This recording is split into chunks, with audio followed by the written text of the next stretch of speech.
welcome back to the Drift Masters Championship. We are here for round 5. We are in Hungary at the sold-out Mariapocs circuit. The temperatures are soaring, and I'm not just talking about them on track. We had our qualifying yesterday, and Piotr Więcek managed to take the top spot in qualifying and also win the qualifying showdown. It's all going to be happening on the track this afternoon in this beautiful sunny weather. I personally can't wait. Let's take a look at our calendar right now. So we are at round 5. We've had 4 rounds so far with 4 different winners, and we're heading into our final event of the season, heading to the PGE Narodowy, over 50,000 people in a stadium, but it's all about the action that's going to happen this weekend. But if you didn't catch everything that happened in Riga, let's take a look at this.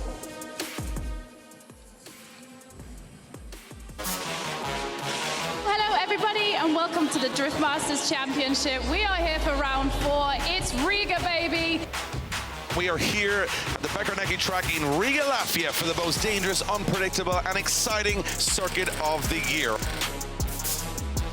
Nearly 10,000 spectators are going to be watching what happens here this afternoon. Our championship pretenders and contenders are going to be putting it down all on the line for you guys. The Finnish fans are on their feet, and here we go. Laser focus from Lauri Heinonen as he absolutely leaves Korpelinski. Now Korpelinski dives, transitions early, has to handbrake. He's made a hash of it down the middle, and Lauri Heinonen seems to be opening this one up. Oh, it's dangerous, it's close. Korpelinski almost puts Lauri Heinonen through the wall. Hang on a minute, there's a D-bead on Lauri Heinenen's car. The judges are checking the footage. Lauri Heinonen is at fault. It was an own D-bead. Korpelinski will advance through in competition. That's definitely not the way I want to win, so I'm not happy about it at all, and I feel really sorry for Lauri, but yeah, I cannot do nothing about it.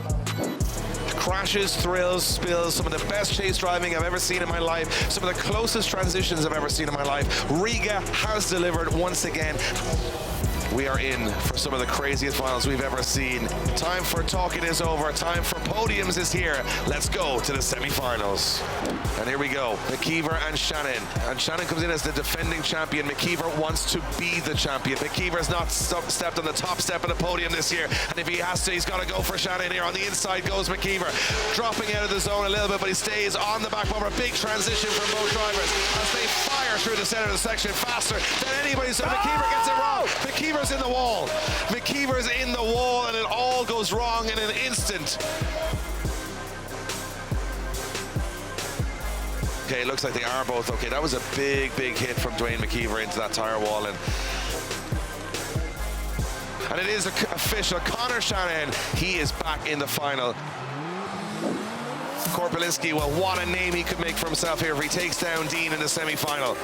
We know Connor Shanahan's in the final. Who will join him? We're about to find out as Dean fires in, and look at Korpelinski all over him.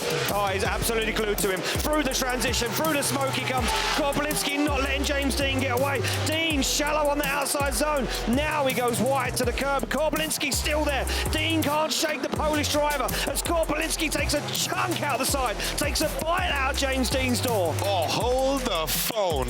Wow. And it is a guaranteed podium for James Dean, 13 in a row. I'm going to make it official because Dean is going to the final. Who will be king of Riga? Well, you don't have to wait anymore, folks, because we are about to find out. Dean and Shanahan go head-to-head right now. It's the last run of the weekend. Shanahan's laser focus. Dean is coming for blood as they fire in at 140k. Dean is on the inside of the track, but he's got proximity. This is where it could all unravel as Shanahan goes to the wide side of the track. Dean is up on the curve. Shanahan puts big angle on Dean. Oh, barely holds on to it. Dean makes a big error, but he stays in it. How are they both going at this point? It doesn't even make physical sense, and they're door to door as they've been since they started practice on Thursday evening. They finish this event with the craziness that we started. Connor Shanahan is 2024 King of Riga. After a disastrous 3 rounds defending his championship, he's back on top step of the podium, and the championship fight is blown wide open.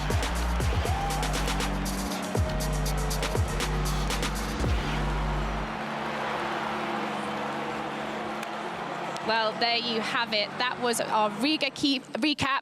And And it was a fantastic round. Obviously, we saw our championship change just a tiny bit there, but we still got our top three, James, Lauri, and then Dwayne. And there's only just 9 points now after our qualifying yesterday between Lauri and James, and then also 3 points coming behind with Lauri with Dwayne. So here we go. Connor, I've just managed to grab you for a second here. You're sitting in 4th position in the championship right now. Riga was a good time for you. I mean, it's not been a great season, but that was definitely to take the top spot and become king of Riga again. It had to be a good feeling. Yeah, 100%. It's been a tough year, honestly, mentally for sure as well. You know, outside of the car, it's been challenging. You know, coming off the best season of my life and expecting to go back-to-back champion, and yeah, everything got taken away kind of from the start. But honestly, I just took it step by step. You know, I've been believing in learning a lot as well as a team owner and making sure that we can fix all these problems. But overall, you know, sometimes it goes your way, sometimes it doesn't. It was nice to get back on top in Riga for sure. I felt like I drove pretty good, and the car was also on rails, so super nice battles. You know, the driving felt pretty confident on my side, and I hope to carry that through for the rest of the year. But let's talk about Hungary. We're here now, it's round 5. The track is quite tricky. I mean, you were one of the drivers that hasn't driven here before, so what was your take on it? Yeah, it's for sure a challenging track. It takes a lot of concentration, especially when the lights go on at night. You know, you're seeing lots of different things at different times, and especially trying to pull off runs to beat all these incredible drivers right now. So we're in for a tough day in the office, that's for sure. But yeah, absolutely, last night was, you know, I'm kind of sitting in a no man's place right now. It's struggling to find the motivation for a big push, but you know, that big push will hopefully come today. Yesterday was just getting inside the show, you know, scoring 90 on the board, and I'm happy with that.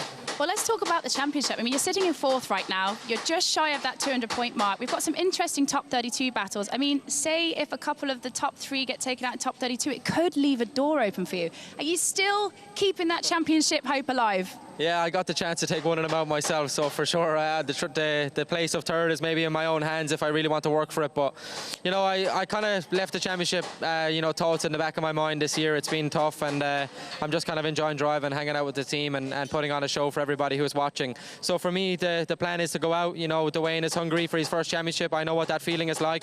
You know, I was in his shoes last year, so he's going to be, you know, pushing really, really hard for this battle, but I'm not going to give it to too easy. If he wants this championship, he's going to have to work for it and go through me. So who knows? You know, it would be the comeback of the century, I think, if everybody went out and I got 2 wins under my belt and take this championship home back-to-back. But that's a long shot. We got 3 guys who are super motivated. This is the biggest weekend of their life. You know, the work starts here for them. You know, the final is going to be the finishing touch, but whoever wants the championship's got to work hard tonight to make sure it can go back home to whatever country they want. Absolutely. Thank you so much, Connor, and good luck in your top 32 battle. Well, there you have it, guys.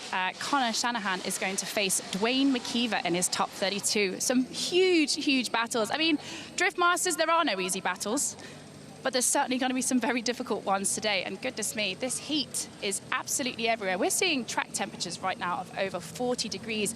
Now, this changes grip. This changes the driver's ability to concentrate themselves. I know whenever you speak to them, they're saying, goodness me, I'm just trying to drink as much water, get as much food into me as I can just to maintain my concentration levels. And that's before we go into the night show. The shadows, everything is going to change on track, the grip levels. And as we saw last night in the qualifying showdown, when you're coming into outer zone 4, you have to be so careful, because if you get caught up in that transition in outer zone 4, it could be game over. So let's take a little walk here, heading over to Kalle Rovanpera. I mean, this man needs no introduction. He's a rally champion.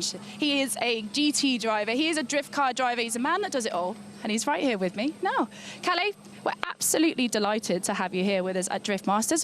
What's brought you back again?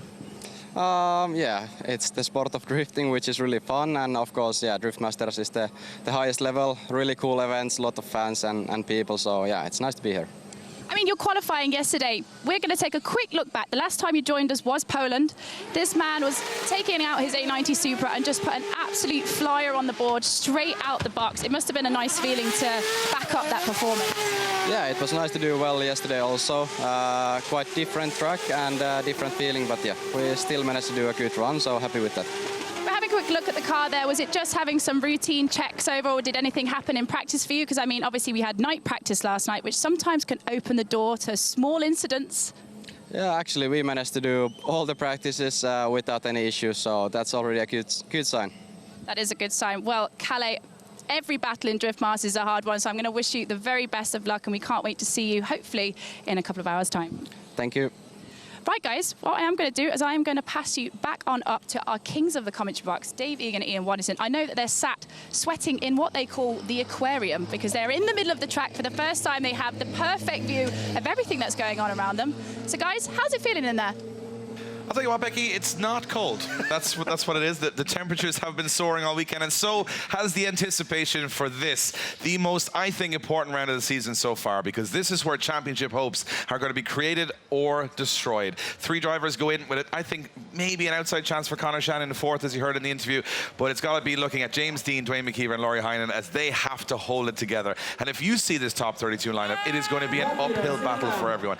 My name is Dave, and I'm going to be sitting here beside my good friend Ian Waddington, talking you through all the action for the rest of the day. And I'll tell you what, we have been anticipating this top 32 because this track is going to be very difficult. Some of the transitions, Ian, some of those entries, there's going to be some thrills and spills here. There's going to be some upsets. There's going to be some bumper-on-bumper action. It certainly is, Dave. I watched some of the practice earlier on, and I went to the spotters area and watched over the edge of the spotters area down onto the circuit.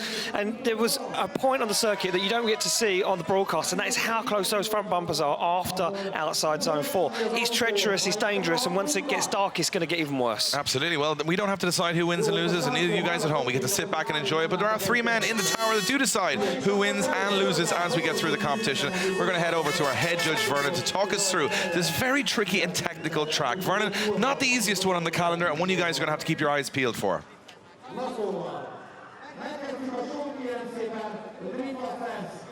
We're finally back after 6 or 7 years, so it's really good to be back. It's a challenging track, blind corners, banked corners, so it's going to be an interesting one, for sure. So we want the lead cars to drive a chaseable lead line while maintaining consistent angle all throughout the course. So yeah, the better the lead line is, obviously the better the chase will be and the closer it will be. So we're going to be really strict on the lead line.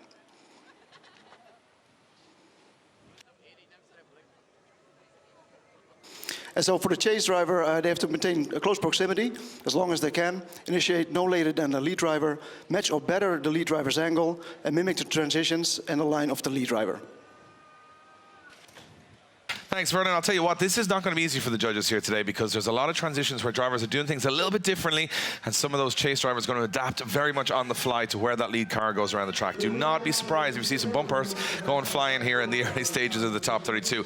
As mentioned, a lot of this track is about technicality. It's about managing your aggression. We're going to have a quick look at the track now just to give you guys a good example of how unusual it is and how a lot of these corners may have seemed a certain way, but actually quite difficult. So on the first run in, it's full steam. First, second, third gear, some up to 4th and fired in. Look at that, big bank on the right hand side of the corner. Now you got to stay close to the edge of the track, but not too close because it's not an actual radius, and then it's bumper onto the wall as you hit to the first transition. Come across the track, get your rear wheels there, it's a little touch and go, and then for the second big corner you got to go right up here in front of all the crowd that are standing up, run the bumper there, and then you head under the tree here. Now see those 2 hash marks? Stay outside of those if you're the lead car. Then don't go too wide here as you connect right to left, and this is the scary part, the last corner. Push the car out wide, you don't want to hit those tires, but you do need to get that outer zone. Then it's across the finish line. Take a breath, and you've just completed a lap of the track here in Mariapocs, Hungary. The lead drivers are going to be pumped up and ready to do that outside wide line.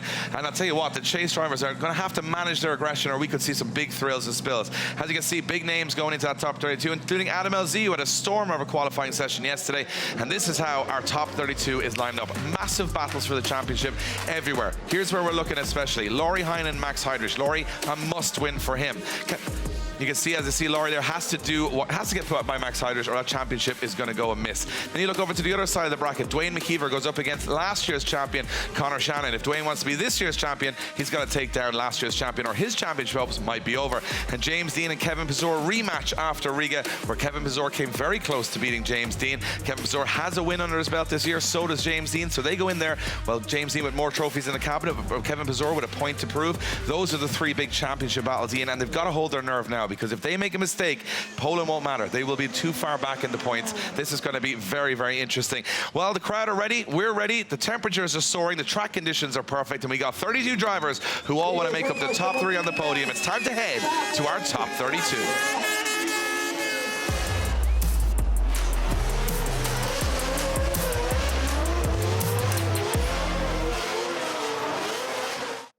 For the first time in 6 years, we are about to see door-on-door action here in the top 32 Drift Masters round 5 in Hungary.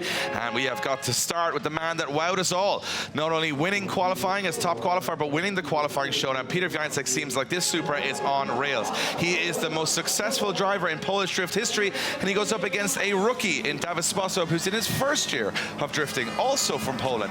This is a massive one for Sposób. If he could take down Więcek here, everyone's going to know who he is. And Więcek, well, he's trying to climb back up that championship from the mid-pack and finish strong in front of a home audience in Poland. Sposób with it all to do here. He certainly has got it all to do, Dave. It's a tough battle for Dawid Sposób, and one that he probably didn't want straight off the bat in top 32. But for me, Więcek comes out here swing. He looks like the heavier contender. First place in qualifying and won that qualifying showdown last night in the dark, which means that today the track conditions probably even more perfect for these guys. They come off the line through the gears. Więcek leads out. Sposób, nice initiation. Peter gets that car right where it needs to be, falls into position. And Sposób now lets him do his work and then waits for a dive. They fire down into the outside zone as Peter gets himself right where he needs to be. But look at Sposób now starting to pull some ground on Więcek. Goes for the transition as Peter looks for that final outside zone and across the line. Yeah, I mean, it's one of those battles where I hate to say it kind of went as we thought it would. Sposób threw everything at Piotr Więcek, but it is very hard to catch. Not only that car, but also the level of aggression that Peter's showing on that initiation. Sposób dives down, you can see he just loses that little bit of proximity at the start. And what this means is that he's got to back off here on the transition. So it means he's got to back off Więcek, and as he transitions back, he follows Więcek's line. He could have got a little closer to the front wheel just to cut the course a bit, but he stays on that qualifying line. This is good for Sposób, but it's not helping him to gain any proximity as Więcek smoothly through the course. And on the last transition, Sposób does make a dive. I think he makes it a tad bit early, has to back off a little bit and puts him on the inside of the track. So I think after the first run, I'm probably going to take a very rough guess to say advantage Więcek there from another spicy lead run from him. Sposób now in the lead position. Więcek, we haven't, he's taken some risks in the chase position in the showdown, but he was able to do it there. He's going to have to be good on proximity, but again, he will have the faster car, I think, here. He can't afford to get too close and make contact. And Peter has been known to do that in the past, so he's got to manage that aggression, but we know he's a three-time champ. He's been successful all over the world, one of the best drivers Europe has ever produced. He's got to prove it now. He's got to go out there and manage that aggression in the 32 to get himself to the main parade and top 16. The good thing to take away for this, for Więcek, though, is that he has that controlled line to follow. Sposób's very dialed. He's got that line absolutely bang on. Even in the chase here, you can see he was running a really nice line. If he can put down a good lead line, that's going to open him up, and that's going to give Więcek the opportunity to get onto the door and just control that aggression. That management is what he needs to do. They come through the gears now. Sposób to lead in Więcek. They fire through the gears. Onto the back bumper goes Więcek. He looks for the side of that X15. And Sposób now gives him that perfect lead line. Through they come down to this outside zone, onto the wall. Więcek giving him the room. No major errors, no too much aggression. Now he goes for that early transition, that signature move of Więcek as he now gets onto the door across the line. That's incredible precision there from Peter. I'll tell you what, he took a dive, and I think Sposób actually wasn't as wide as he expected him to be, and he still managed to keep that proximity, even with Sposób dialing off a little bit towards the end. He definitely didn't leave anything for chance here, Peter. He definitely didn't underestimate his opponent, did everything he needed to do. Gotta say, Sposób's lead run here was excellent as well. He got all those zones, did really well. And I kind of guessed that's what Sposób was going to give him. He was going to give him that real nice controlled lead line, and that's exactly what Więcek needed to do. He gave him the room to manoeuvre and then reined him in across the run. Didn't make any silly dives, didn't take any risks. He managed that aggression, and here he started to push, boom, went for the transition just a little earlier than Sposób, and that allowed him to go up on the inside and then across the line. They were door to door. Well, I think it's, for a judging position, I mean, this is where I'm sitting here. You look at Więcek with more aggression in the chase, and he also had the better lead. Sposób missing 2 outer zones across the whole circuit. It is down to those fine margins at this level, and the judges won't miss any of those. So from where I'm sitting, this might be business as usual for Piotr Więcek. I don't think there'll be any surprises in that for me. I didn't notice anything else out there that could have, swung things one way or the other. But what I will say is Sposób doing himself proud, really solid on the track, didn't get overcome by the occasion of taking on one of the best in the business. And Piotr Więcek, even though he's the smiliest, nicest guy in the world, he is an intimidator when it comes to battles because he's so good, and everybody knows he's so fast and so good. And he's deadly when you look across him on the start line because there's no reaction. Exactly. Here we go. There you go. It looks like business as usual, and into the top 16 goes Piotr Więcek. I'll tell you what, He's won qualifying, he's won the showdown, and now he's into the top 16. It's going to be tough. Yeah, at the moment, it looks like he may be the strongest competitor on the grid so far. So far. Well, there's a long way from here to there. There's a few more battles to go yet, Dave. Exactly. Well, can't say we all smiles there as he heads back into the pits, get that car ready for the top 16 parade and the rest of the competition. It's been kind of all good or all bad for Peter Więcek this year. I mean, it has been one of those years for a lot of the drivers, though, Dave. It's been a bit of a roller coaster for a few of these drivers, and you see what it means to them now when the cars start working, when things start getting figured out. It means more than ever, and you can see Więcek in the car there, biting his fist as if to say, "Oh, we're there. We're in the zone. We've found the sweet spot that we need to be in." Yeah, and I've got to say, you know, Sposób fighting it out for Rookie of the Year this year, and you know he's had a tough draw against Więcek there when he come out straight out the box in top 32. But he's been incredible this year. We move on to another big battle here in the top 32. Adam LZ, our only and ever US ambassador here in Drift Masters. Well, he's been flying over a 90.5 in qualifying. He is going up against Jack Shanahan, and the interesting thing you'll notice here is that as they line up on the start line, these two guys are needing a turn of fortune. Both of them not having the perfect season so far, and both are incredible drivers seeing success in the past, and Adam LZ also certainly saying top 5 in the USA. Big point to note though, the man leading out this battle is Adam LZ, higher qualifier than Jack Shanahan. Shannon's got to get the work done fast here. He needs to, for sure, and LZ looks like he's on rails this weekend. Nice initiation from LZ, and already Shanahan starts to fall away. Good line from LZ as he flicks that car across the circuit. Now Shanahan starts to make the dive, looks for the side of that BMW E36, but it looks like he's a little bit too much to handle right now. Shanahan goes for the transition. LZ catches that rear wheel on fire once again across the line. There was no fight from Shanahan in that battle. No, and Adam LZ trying to go back to 1988 again, as he always does. Tire fire again for Adam LZ as he tries to find a marshal to put out that tire fire. And I'll tell you what, from my perspective right now, Adam LZ did a great job on that lead run. And, you know, the tire fire thing seems to be an Adam LZ trademark this year for some reason. He said he's getting bored of it now, though, Dave. Yeah, and even his team, I was speaking with them about it, they said they don't know what to do because they have the exhaust facing down in the middle of the car. They've tried different exhaust positions. They've done it on both cars in the US and Europe, and it still seems to set, for some reason, not the exhaust, but something is setting those tires on fire. But it makes for a hell of a photo when you're coming around that last corner. And we're here for it. And look at that, you can see Adam LZ on fire at the rear of his car. Jack Shanahan not having a huge amount of success of catching the pace of Adam LZ's car there, which is an unusual one. Oh, that's a beautiful shot. Look at that. Look at that. And you can tell it's not the first. It's the second battle of top 32, and we're giving you shots already that are like a final. I'll tell you one thing, it's not also the first tire fire he's had today. No, he posted earlier on Instagram, and I spoke to the crew, and they said, "Oh man, we're just bored of the fire now." That the fire was cool a few rounds ago, but now, as you can see, there's nothing left of the car. The poor car has just had enough. Well, now he's in the chase position, and Shanahan can pull off an incredible lead, but Shanahan will probably have thought, I could have done a little bit more work there on proximity in the chase run. LZ seems like that car is very dialed on this circuit. Whatever way that car is behaving here, it seems to be the strongest he's been all season. Now he's in the chase position. This is where we'll see everything start to unravel as Shanahan now fires into that first corner, nice and wide. Top of the bank goes Shanahan. Really nice line from Jack Shanahan here as he takes it out to the edge of the course. LZ got the proximity though. He's got to make a dive at some point, and he doesn't. It's a little bit of separation again here in the chase position as LZ tries to gain some ground on Jack Shanahan, but Jack Shannon's car is like a rocket ship. LZ's car back on fire again as he goes back up onto the door. Jack Shanahan, that's a close one for the judges. I don't know how you separate that, Dave, to be quite honest with you. I was expecting LZ to be way closer. And from watching some practice earlier on today, he was putting in some incredible chase runs. Where did he lose some ground, though? I think it was from the initiation. Kind of left it a little later than Jack, dropped down a little bit onto the inside. Shanahan's on a flyer. LZ goes for a dive here onto outside zone 4, but there is nowhere. Yeah, Jack Shanahan's car just up and goes, Dave. There is just nothing that LZ can do. He just can't seem to gain any ground on Jack. And through that part of the section, that little alley, that unshaded part of the track, Jack just accelerates away, and you can see LZ there almost cut the track on that last outside zone to try and gain some proximity back. It was sort of a similar run both ways around, right? You could see the lead car having all the advantage, 2 very good lead runs, I must say, but there was nothing in the chase that was really close, and I'm not sure if that was a managed aggression from both sides or it was just a lack of pace, but not sure which way that one's going to go. I think this will be an interesting one for the judges. LZ and Jack Shanahan go head-to-head, 2 guys who are definitely going to be a little hot under the collar, both literally and figuratively, after those 2 runs.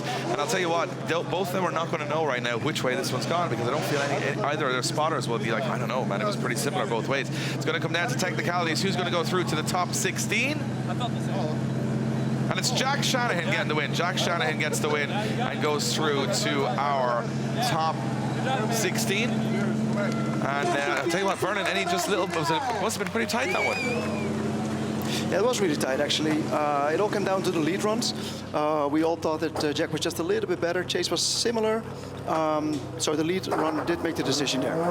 So a little bit better from the lead run from Jack Shanahan. I can see that. I mean, it was a little bit more fluid in some areas there. So, I mean, it's down to fine margins, though. Yeah.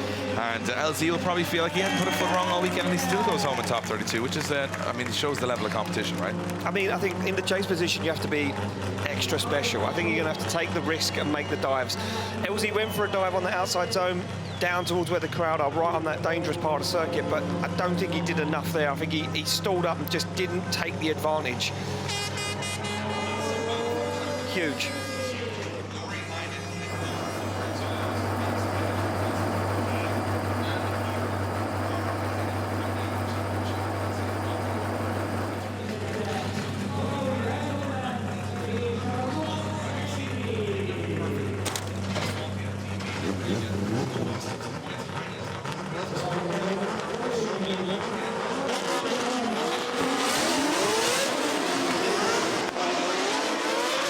Heidrich wants this. He knows he needs to get some decent points in the bag this season. Heidrich not really made a move, but look at this from Heinonen, absolutely flawless at the moment. And Heidrich stalls up on that transition and allows Heinonen to start driving away. And that is the last thing you can do to this Finnish driver, is give him any room to move. And now he starts to extend that ground and drive across the line. It's a huge move from Heinonen, as I mentioned, who needed the win here.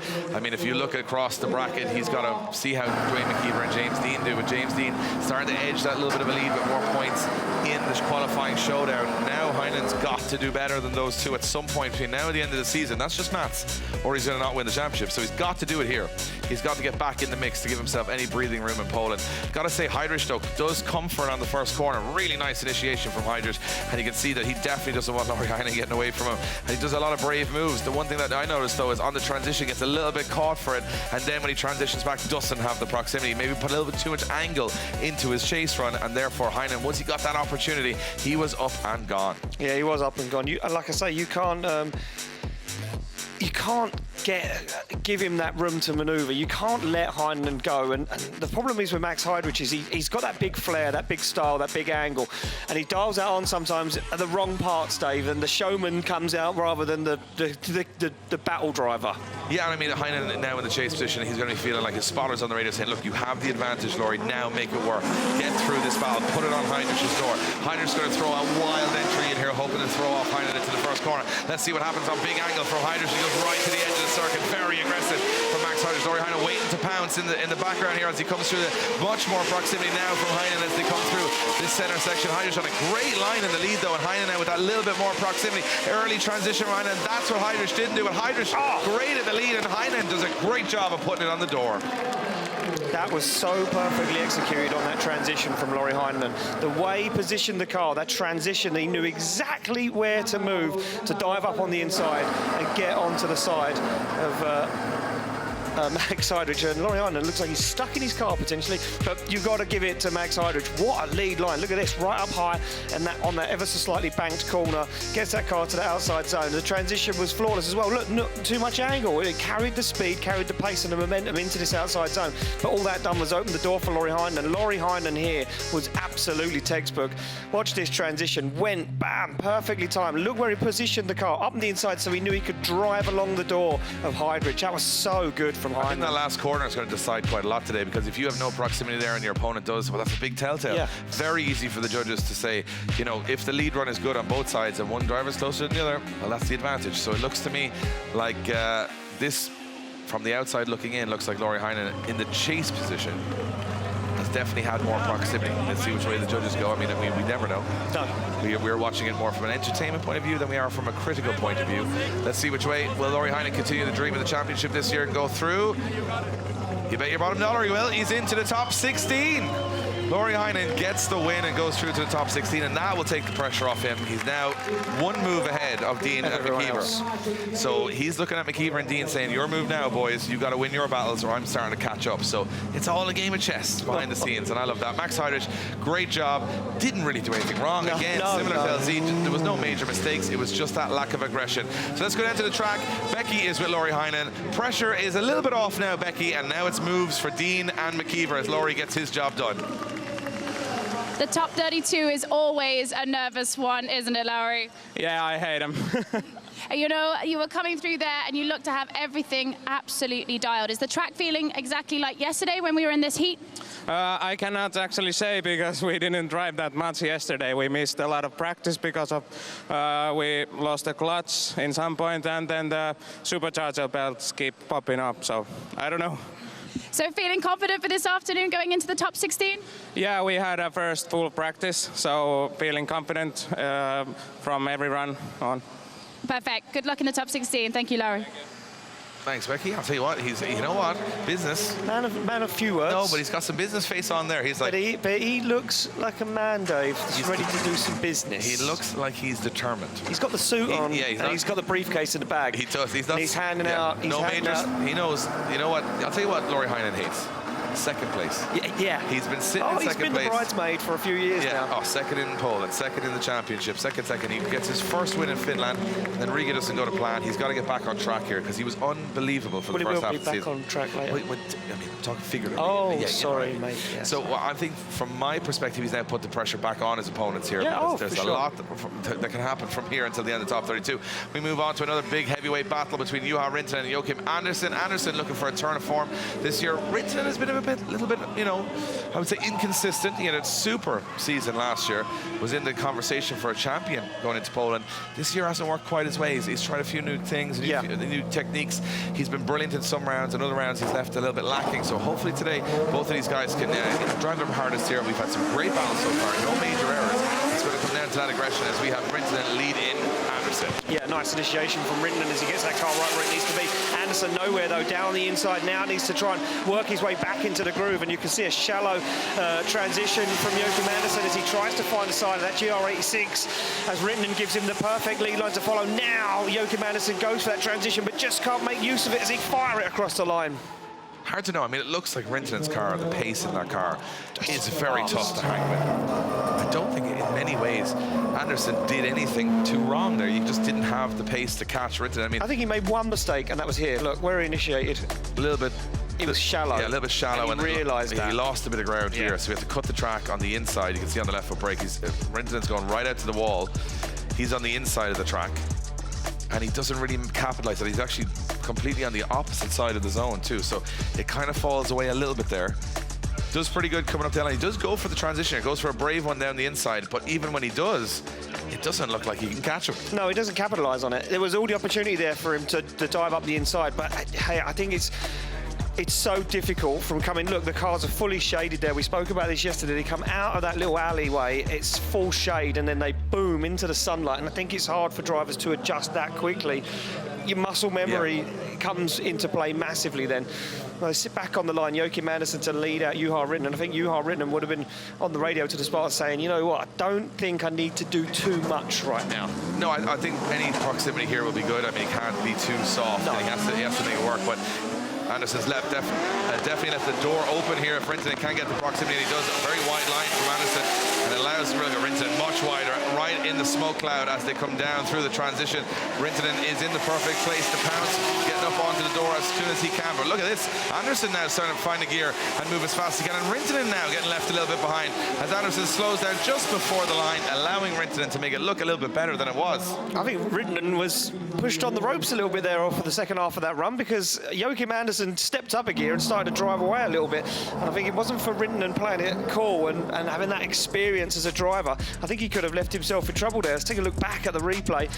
And Joakim Andersson, beautiful initiation, kept that car nice and high on the bank, and Rintanen really used all of that and come through that smoke trail, looked at the transitions perfectly, same time, goes for it. Rintanen doesn't really do too much here. Like I say, I think the spotters would have said to him, you don't need to go too hard, just give him a little bit of proximity, because there was none from Joakim Andersson in the chase. But here, for me, Dave, I think he was bordering on here, letting Andersson claw some points back in a lead position. I think he went for the dive expecting that he would be far faster than Andersson. It just didn't materialize that way. Yeah. And Andersson does get a wheel into that outer zones, but Rintanen, because he has to do so much left foot braking to extend it there, Andersson, he allows Rintanen back up at the door just as they come across the finish line. No pun intended. No. And I'll tell you what, that's a close one. Let's see which way the judges go. It is for a spot in the top 16. Juha Rintanen or Joakim Andersson. Who's going to get the win? And it's Juha Rintanen getting the win. Juha Rintanen gets the win. You can see the nod of approval from Rintanen, but not a confident one. He wasn't probably so sure if that was going to be the case. He also is a man of very reserved emotion.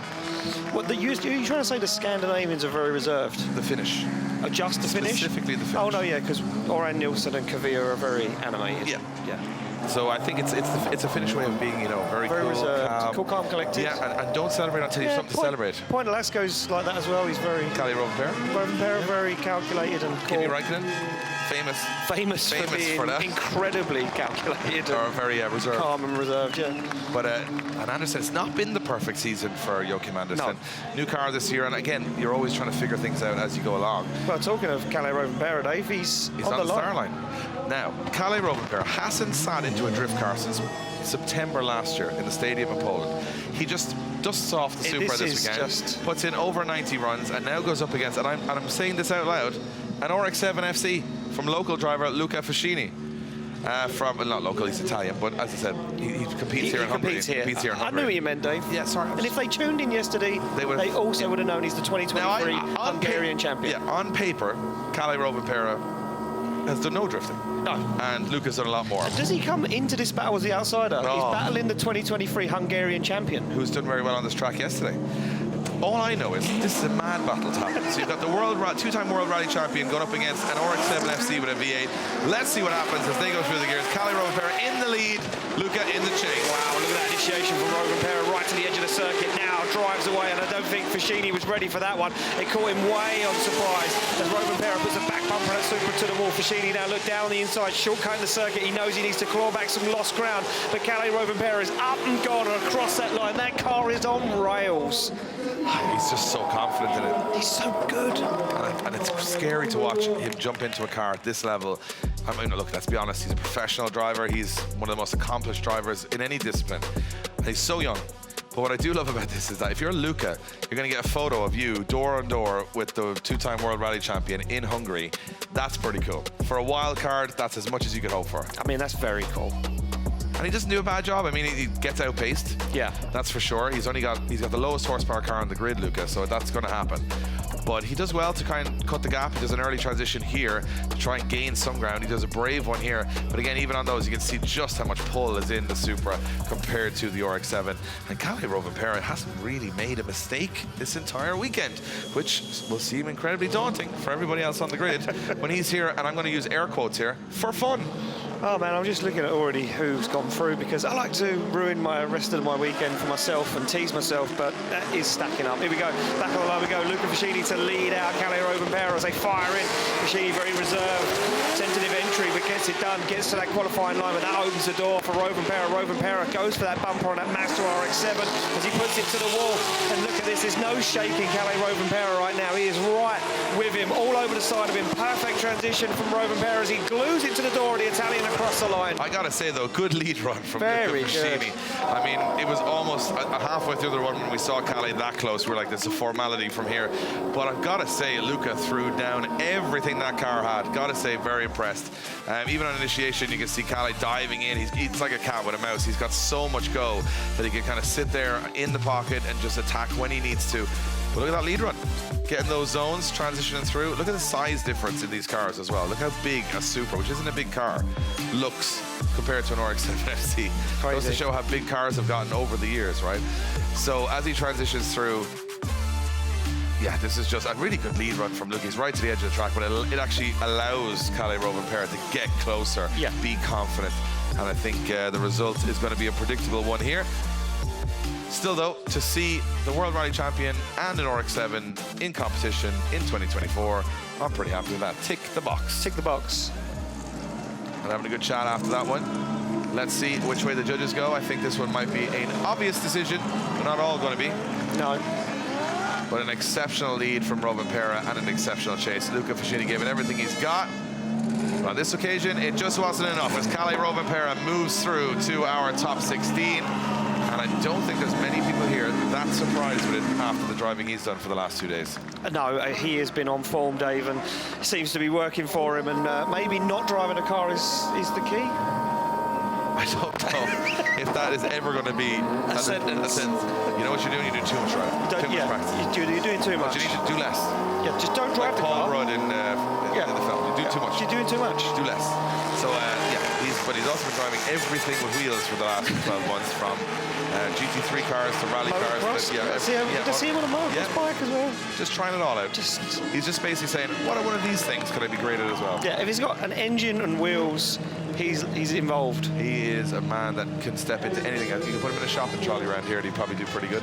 Yeah. But he's also going to come up against the best in the business as the competition goes on. So not an easy weekend ahead for Kalle Rovanpera as he moves on now. Massive battle here. Kevin Piskolty, well, all the Hungarian fans here, all their wishes are on him. He watched this event 6 years ago and said, I'm going to do that. He actually stayed true to his words. He's one of the best drivers in the championship, but he goes head-to-head with Steve Biagioni from the UK, who's been on rails in that GT86 here in Hungary. He's also won events here in the past, so has Piskolty. There's a lot of ego on that start line. And the Hungarians, well, let's be honest, they're cheering one way here for Kevin Piskolty. Bagsy laser-focused in the lead position, higher qualifier, and he's been putting in some bangers in practice as well. So let's see who's going to take this one. This is going to be close. Expect some bumper scrapes here. Well, will it be the old guard or will it be the apprentice that comes through? And there's a cone down from Bagsy, so it will be a restart, and we see the red flag and the flashing strobe at the side of the track. Bagsy takes down a cone on that chicane. A little eager, Dave, there. He was laser focused. Maybe he was in the zone too far a little bit there. You also want to go, right? You're waiting for your battle for the last, half an hour or so. You're in the zone. It's warm in the car. I mean, they're saying the temperature in the car raising high 40s, low 50s at times today. Yeah. Celsius. Yeah, that's inside the car. That's not inside the race suit with a helmet on and gloves and protective underwear and race boots. You're almost at the point where some of these drivers are close, without water intake, close to passing out. Yeah. Because there's that much heat in the car. And then to try and keep your concentration, try and be laser focused for what is essentially a 2-minute run. Like you've got all these hours and hours of prep, but it's a very short space of time. You see battle, but think about that driver when you're not seeing him, he's kind of waiting for it. Yep. So to keep in that zone, sometimes you get a little eager. Bagsy did and took down his phone. So that's how we have a clean start the second time around. It looks like we do, as we are away and gone, as Bagsy leads in Piskolty. Yeah, nice initiation from Bagsy. Keeps that car nice and high. A little wave from Piskolty there. Wobbles a little bit. Oh, Bagsy tags the wall. Goes a little greedy on the outside zone. Bagsy gets himself back into it, but it upsets Piskolty. They both get back into it now as Piskolty tries to capitalise on that mistake from Bagsy. Jumps up onto the door, gives him some room though as they come across the line. Well, we were only talking about this yesterday, that Bagsy jumping from an S13 into a GT86. The biggest downfall of the GT86 is there's no rear overhang. No. So if you hit the wall, you hit the wheel, and instantly you get that, if you had a longer, maybe foot or two there to absorb that impact, he was very close to the wall. And I would imagine that bump is going to spell, it's probably an inactive chase, in my opinion. Yeah, well, I mean, it's unchaseable. Is what you're trying to get out of there, Dave. He's so deep into the wall. Yeah, opposite drift, potentially. Yeah, I'm not sure how the judges are going to deem that one. But yeah, I mean, Bagsy, do you know what? The reaction's very good, because that could have easily have gone very wrong for Bagsy, and it could have put the front end into the wall. But quick thinking, quick reactions, and Bagsy got himself back into it once again. But some quick reactions from Piskolty. We're going to see how deep it was in the wall. He just kind of caught it just a little too early. He wasn't too deep in there. No. But it was enough of a hit to cause the car to straighten up. So it looks like the car is okay. Our start line. Well, I'll tell you what you're going to see now. an unholy chase run from Steve Biagioni. There is nothing left to lose. Do you know what he said to me? I've got brand new tail lights in my car. I've got these brand new fancy OLED. Hey, stop it! Come on. It's easy for you to say up here. Yeah, but he just paid good money for those tail lights. I bought some new lights, an OLED LED for at night. Yeah, the inside of them are lovely. So here we go. Bagsy in the chase position. I think Piskolty is going to put a clean run in, but Bagsy's going to go for it here. This is going to be as much as he drops off a little bit on that initiation. I wonder is the car 100% after that hit? Oh my goodness, from Steve Biagioni. And he puts himself into the wall again, pushing that little too hard to try and make up the ground, and it's just not worked out as Piskolty will get that pass to the top 16 from where I'm sitting. And Bagsy, he just threw everything at the transition, but he couldn't slow down enough, and in the end he was going to hit Piskolty or the wall. He hit a little bit of both, I think. Yeah, look, at the end of the day, you said it, Bagsy had to go above and beyond. He had to push that car to the limit. He had to give Kevin Piskolty an incredible chase, and he went for it. He lost a little ground here, and you can see where he pushed. He kept pushing and pushing. Didn't want to let Piskolty get too far away, and then on this transition, it goes a little earlier, gets right down the door, and I think he went a bit too greedy. And for me, Piskolty shallowed out the angle. Bagsy had to shallow out of it as well, and almost made contact with the wall and Piskolty as he come down the inside. Yeah, look how early they get to that outside zone. I'm not sure, though. I think as well there could be some damage on the back end of that car. I don't think it's 110%. Well, he had to run it as he had it because he cannot stop because it was his own fault. He didn't get a competition timeout, so he would have had to go to the start line or retire. So even if he has got suspension damage on the back of the car, he has to run it with the suspension damage, and he must have been confident enough the car was okay. Yeah. But as you said, it's a lot of uncharacteristic errors there. So I think that's going to be an obvious. I mean, the weight off Kevin Piskolty's shoulders here if he keeps everybody happy in Hungary for another few hours, because he's the only Hungarian in the top 32. They're all cheering him on, so it's going to be a big cheer if he gets the win here. And from where I'm sitting, he was driving and he wasn't crashing. Yep. So that's, you know, we're not the cleverest, but we do know that if you do a bit of crashing, it's not good. It's not good, yeah. Let's see who goes through. Judges will make it official. And the Hungarian hometown hero, Kevin Piskolty, gets the win and goes through to the top 16. Not at the perfect season, Kevin Piskolty, but boy, would he care less about that if he won here in Hungary. Forget the rest of the year, Dave. Yeah, he'd just win it here, he'd retire here. He might just sit up in the grandstands of the PGA Narodowy and watch. And watch, he won't. Everyone wants to be there for the final. We hope you guys are going to come to the final too, because I think the whole drift world and every one of them is coming to that event. 60,000 in the stadium in a couple of weeks' time in Poland. If you haven't got your tickets, what are you doing? I mean, what are you doing so fast now, What are Dave. you doing? I was talking to management earlier, and they were like, you would not believe after yesterday how quick the tickets started to sell, because they was like... we're not far off sellout here. You got to get on it. Yeah, it's close to being sold out now. So, yeah, as Dave's saying, if you haven't got those tickets... You've never been in a stadium with 60,000 other lunatics cheering. We have. Cheering on a bunch of lunatics on the track. It's something you're going to have to experience. Kevin Piskolty, look at this. The fans, the flags, everybody embracing their hero as he gets through into, and that would have been a tough first draw against Steve Biagioni, so that'll build confidence for Kevin Piskolty as he moves along. Look at that, happy as Lauri. Who is this Lauri guy we always have to compare ourselves to? As happy as. So, we move it along. Yep, next battle on the line. We go back to the start line. Benediktas Čirba to take on Oliver Randalou. Oh, and I've just had it in my ears that Oliver Randalou has issues with the car. So Benediktas Čirba has warmed the tyres on the back of the Čirba fighter, as he likes to call it. He's pulled to the line. That means he has activated the 2-minute clock. So now we wait to find out if Oliver Randalou can get that car resolved and get to the start line. And 2 minutes, Dave, well, ain't a lot of time to get into that burnout box. No, to those guys it feels like 30 seconds, because you've got to, you got to go back to your pit area, see what's wrong. I don't know what the issue is. No. Is it a serious issue or not? Is it an issue that can be? I mean, if his engine's gone or he's a gearbox problem, that's not going to happen in 2 minutes. If it's a wheel or a tire problem, you might get it sorted in 2 minutes. I'm not sure. Temperature playing havoc with the grid here this weekend. I mean, it is. It's playing havoc with me. I mean, the two of us who aren't even in a car, in a suit, in a helmet, are warm. Can you imagine in there? If you're at home watching this right now, I want you to go take your, put a fire on, turn on all the heating in your house to the highest level. Get your duvet. Put your duvet on, wrap it up, and put on a woolly hat. Yeah. And sit here and enjoy it exactly as we're enjoying it right now, because it is hot in the cars. So let's see if Oliver Randalou can make it to the start line. We don't know. We're not hearing much. I have no information. Yeah, he's down the far side of the pit, so he's pretty far away from the start line, and we're down to almost down to 30 seconds here. So we'll keep you updated, but it's stay hydrated out there, guys. Look at this guy. Doesn't even know he's a model. Doesn't even know. Doesn't even know it. Yeah, at the moment, Čirba sitting on the start line, tyres warmed. Not much warming needed here. The drivers are saying they're kind of warm when they're kind of sticky already. Kind of sticky when they come onto the track. Čirba would not want to win this way, but he'll take it. I tell you what, though, Čirba would like this because he's had a rough weekend. He had a rough round in Riga, changed the engine. He's had the gearbox out of the car this weekend. They put a new engine in the workshop in Lithuania just last week, or the week gone, to get to this event. Čirba's had it rough.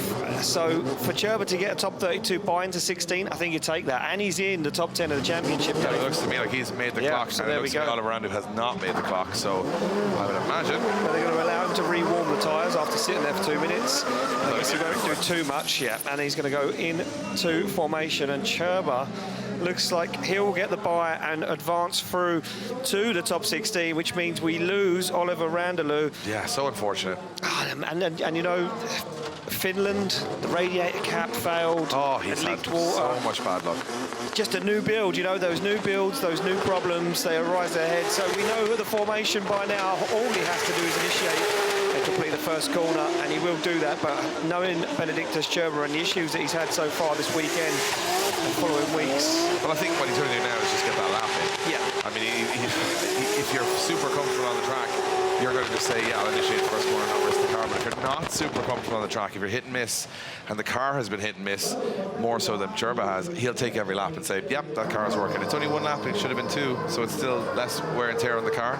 But he will move on to the top 16, and you know, after, as you said, so many unfortunate situations in the last couple of rounds, he'll take it. Take a bit of luck every now and again. Drifting has a lot of luck involved too, ladies and gentlemen. And there you have it. Benediktas Čirba officially through to the top 16, and little nod, little thumbs up. He's like, yeah. He's like, I'll take that.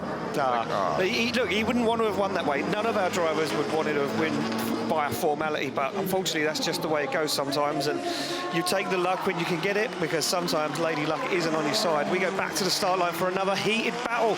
Dave, it's Itay Sadeh to take on Mika Keski-Korpi.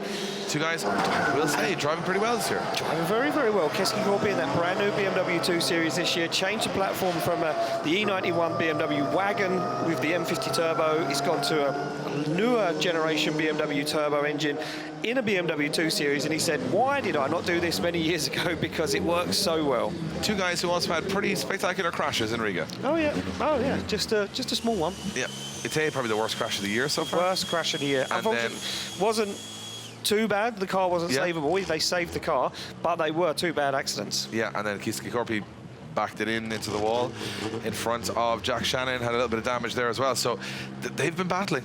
They've been putting it all on the line, and then they got to go head-to-head against each other. And Keski-Korpi says thumbs up to the start line marshal. These two guys will want this top 16 pretty bad right now. They'll want to be in there. And I'll tell you what, from my perspective now, I couldn't tell you who's going to win this, because they both have a similar form and rank coming into this event. Yeah, they're both very similar style drivers as well. So this one could be unpredictable. It could be a tough one for the judges. Here we go, off the line, through the gears they go. Itay Sadeh to lead out Mika Keski-Korpi.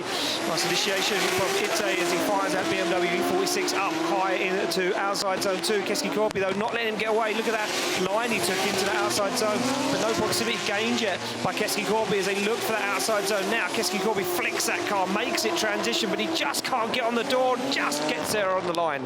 Yeah, I mean, Itay's lead run was very, very solid, very good, and it just, Keski-Korpi, I mean, you could tell he was trying to bring the fight. We just didn't. There wasn't much there to say his proximity was I mean, he made no major errors either, and that's important too when we tot it all up at the end, but he does a shallow initiation to try and get proximity, but he doesn't. And then Itay does make the zones. I mean, that's the thing. If you're looking at that lead run and you're saying, well, he's where he needs to be, Keski-Korpi takes the shallow run down the hill, almost transitions through the bump. And then here I thought he'd start to, you know, turn the screw, get a little closer. He takes a shallow line through those hash marks and still doesn't gain much ground. And as he transitions, maybe leaves it a bit late on the transition. So, he's, you know, there's nothing I mean, the left foot braking from Itay just at the end maybe brings Keski-Korpi a bit more into it. But this has kind of left the door wide open for Itay now. If Itay can put any proximity in here, there's quite a lot of chance here he could take the win. Yeah, certainly so. Well, we swap them around. They're back on the start line. They get the thumbs up all around. Keski-Korpi to lead out Sadeh. Spotting the top 16 away for one of these drivers. Who's going to take it through? Can Keski-Korpi pull something out the bag?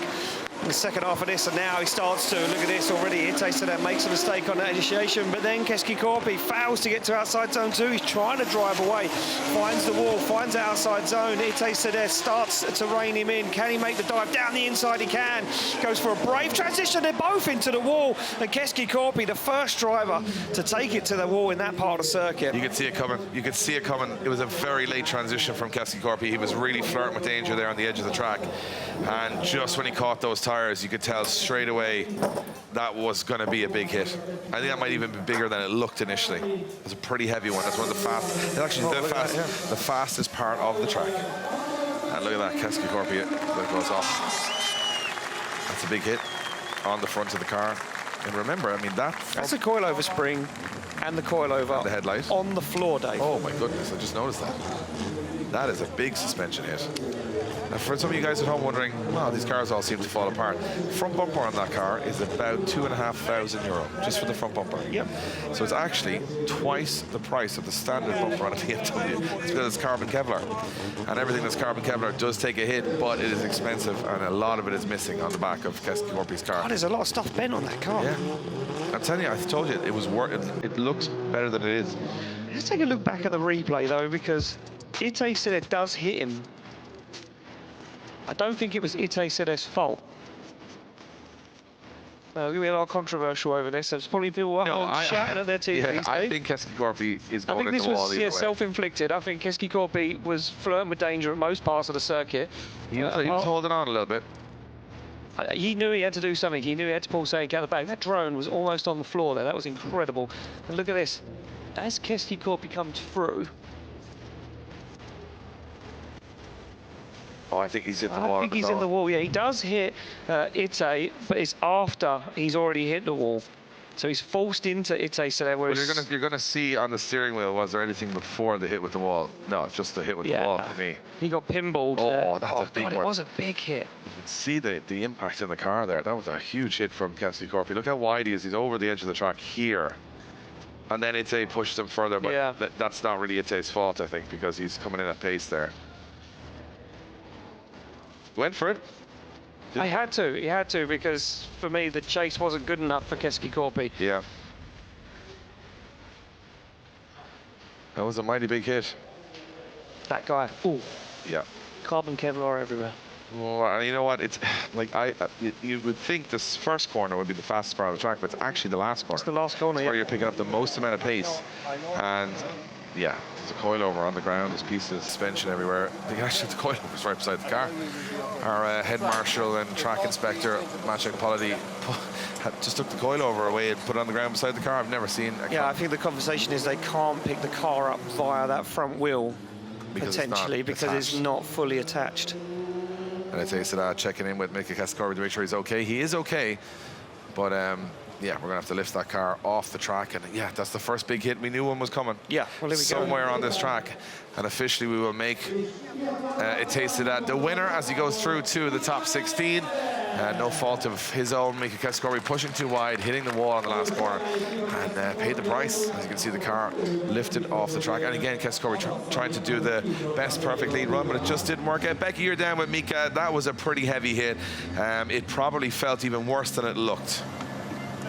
Mika, always in these situations, my first question to you is, are you okay? That was quite a big hit there. Yeah, I'm okay, but the car is not. I can see that here. I mean, we can clearly see suspension everywhere. I mean, I'm no expert. I mean, it didn't look like the chassis legs have moved or anything. So, but what are your thoughts? What happened from your point of view? When I was driving, I can feel that now the asphalt is so heated up, so I think there was a little bit less grip, and I needed to push very hard because Itay took a very good chase, so I wanted to have a good lead, and also I missed the second zone, so I needed to give it the best, but it went a little bit over. And when I started to losing a little bit the throttle, Itay a little bit hit me after that, of course, because I was slowing down, and then I went to the wall even harder. It's always with these walls, if the back end touches, it just sucks the front end, isn't it? Yeah, and I feel that I was in the air or something. Everything happens so fast in these cars, and this grip level is so high that everything happens so fast. Were your hands and wrists managed to get away from the steering wheel? Is everything okay here? Yeah, everything is okay. Actually, I think I need to see the GoPro, that what I did there. But yeah, everything is okay. It's only the car where it's damaged, and I was planning to leave the car to Poland after this race, but we need to now check when we go to the Piotr that what is going to be our next plan. Okay, Mika, well, we're happy that you're okay. Guys, back to you. Thank you very much, Becky. Yeah, a little dejected there from Mika Keski-Korpi, and yeah, the plan, as always, for most of these guys, is travelling circus, is to not venture back home. Mika Keski-Korpi from Finland didn't want to take that car all the way back to Finland, then all the way back to Poland. So most of these guys do use other drivers' facilities to store their vehicles, but now he needs to have the conversation. He's going to store that car at Peter Więcek, and he's going to say, well, can we bring the car to you? Can we fix it in your workshop to get back out? And Becky being a little bit reserved there, saying, I'm no expert. She knows what she's looking at. She's a drifter. I'll tell you, there's one advantage to that crash. This is going to be a stretch. Is that he's hitting? There's no advantage. He's hitting a tire kind of wall, so it's not a concrete wall. So when he hits it, so what he's saying is when he does that in Poland, that there's no give. So you would have a lot more chassis damage than panel damage because of the walls here. They do allow. I looked at Fionn Roach's car yesterday. Unfortunately, Fionn breaking his thumb and not being able to continue. But it absorbed a lot of the impact as he bounced through the wall. You get tire bails, not great. They do suck the front in much easier, but you do save a little bit of the car. So it swings and roundabouts. You know, that's the way it works these days. You've got to be on the edge, but not over the edge. And Mika, unfortunately, over the edge as we move on to another battle. And I am looking forward to this one ever since it was announced yesterday, because I've been telling everyone the man to watch right now is Kuba Przygoński, because he was on rails last night. This is probably the most aggressive I've ever seen him drive. Yeah, he just super consistent for me, Dave. Very controlled, very collected. Didn't really put a foot wrong, and I think that could be a dangerous place for everyone to see him. You know what's a very dangerous place? Going up against Teemu Patola. Oh, yeah. Because he is a wild man. Yep. He has taken a diesel Mercedes with 1,200 Newton meters of torque to many victories over the years, and he's had a pretty tough year with engine failures and different things going wrong. The car was running like 5 bar of boost, which it does. I mean, I don't even know how that makes sense, but it makes sense to them, and that's all that matters, because the car works. But Kuba, you can see him warming his hands. I don't know why he's warming his hands. It's pretty warm in there. Yeah. But Kuba, you can tell, very experienced race driver. Look at the diesel smoke. Look at the black smoke. Yeah, the black smoke coming out of the back of Teemu Patola. Then Patola's going to be, I think, a little struggling for pace here, because Kuba's car is very fast. He's going to have to be brave. You can see the staggered start here already to make sure that he doesn't let Kuba get through that first corner with a major advantage. Kuba hasn't put a foot wrong yet. It's a different day and it's a different setup. Let's see what happens. Yeah, and he's already almost overtaken Przygoński right now as they come firing down. And Przygoński's up and gone. Starts to leave Teemu Patola for dead. But look at that from Przygoński. A foot wrong already. Misses outside zone 2. Just gets a wheel into it. And grip conditions changing. We heard it from Keski-Korpi saying that the track is grippier than it's ever been. And look at this from Patola as Patola now starts to apply the pressure on the door. Wow! Well, I'll tell you what, I didn't expect that. And that's what I love about drifting. You think you're sitting here with your big, expert hat on. We know nothing. Yeah. We thought Przygoński doesn't put a foot wrong all day yesterday. First thing he does, puts a foot wrong. Misses his zone. Patola going to be outpaced. He'll be nowhere by the end of the run. On the door. So, I mean, you gotta love drift masters, right? You just never know. And I mean, Patola. And you can imagine taking down second place qualifier. Black smoke. Teemu Patola takes out second place qualifier. This is a bad miss of that zone from Przygoński. And we always say, look, yes, qualifying is the formality, but we've seen drivers win events from 32nd place before. For sure. Very different when you're against an opponent. This dive from Patola was brave on the inside. And look at this, right up onto the door. He's left foot braking, so he's got the pace for Przygoński there. So I'm just going to say it, advantage Patola at this point. Whoa. Because I don't see any... I mean, if he can pull out a lead line that wows the judges... I'm not speaking out of turn. Przygoński's lead run, judge is going to say, missed that zone. Well, I heard him in the background go, whoa. Yeah, very important zone to miss. Let's see if Patola can do the perfect lead run now. He's going to put Przygoński on the ropes, but hey, we got a second half of the battle to go. Anything can happen in the next 50 seconds as Przygoński now goes for aggression on the initial. Oh, big angle from Patola. Absolutely fired it, and he makes the zone. Now Przygoński's really got to make a move here, and he does, up onto the door. Przygoński now has to push that Mercedes around the track to get himself back into this one, and he's doing it. Oh, what a transition there from Przygoński as he takes it to the edge of the track, but Patola missing a bit of that outer zone as well. Oh, God, that's tit for tat. That is... I don't know. I do not know. I do not know. Up until that last zone, I was on Team Peltola there. You were. You had the shirt on, the whole lot. Yep. You were just about to pull the finish flag out of the bag. But I'll tell you what, look at this. That's a great lead run. I don't know, the angle, like it was cool that he did it, but it kind of nearly made him miss outer zone 2, but he just got the wheels in there. This is good from Peltola, no issue there. And then Przygoński, this to me now is where Przygoński starts to reel him in, starts to get the advantage back as he goes down the inside, because he's very close here. The transition from Przygoński is good. And as he transitions, watch that lead car. Whoa. He's not on the door, though. No, but he's on the inside of the track. He's not, I don't know. Look, he gets it, but it's not like he's right out there. That's a very, that's a close one. I think this is going to come down to how heavily they're weighing on outside zone 2 as a miss rather than the final outside zone. Let's be honest, outside zone 2, the most difficult zone on the track. So from that perspective, Przygoński misses it. Peltola missing the last zone. I mean, it's important, but is it as important as outer zone 2? I don't think so. So I think this one it's not perfect from either driver. It's going to be in the hands of the judges, and if you're at home, you can make your own assumptions, but this one is close. And I think what's great about Drift Masters is it's closer than it would seem on paper. Luca Przygoński, second place qualifier in a 1,000 horsepower car, conventional, going up against a diesel Mercedes. Peltola is so happy. Peltola's like, he's always so happy with the car. These are both the tallest guys on the grid as well. We just need James Dean in the middle, the 3 tallest guys on the grid. 3 towers.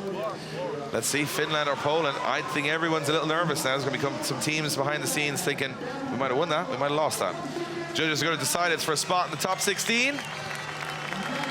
And Kuba Przygoński gets the win and goes through. And I'm going to go quickly back to you, Vernon, just for a little synopsis on that. It was pretty close. Yeah, it really was a close call, to be honest. We really had to dissect it almost like frame by frame. But overall, we did see that the lead was just a little bit better of Przygoński. It's easier to chase that.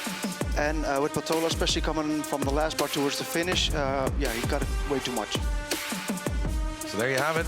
Look at that. Look at this. Hold on, is he? The car he's doing one of those, is it ghosty moves? Ghost right in the car. Oh, and he fell off the car. Tell you what. He is a wild man. You get your money's worth out of Team Peltola, but the man going through is Kuba Przygoński. Becky, you're with the winner now.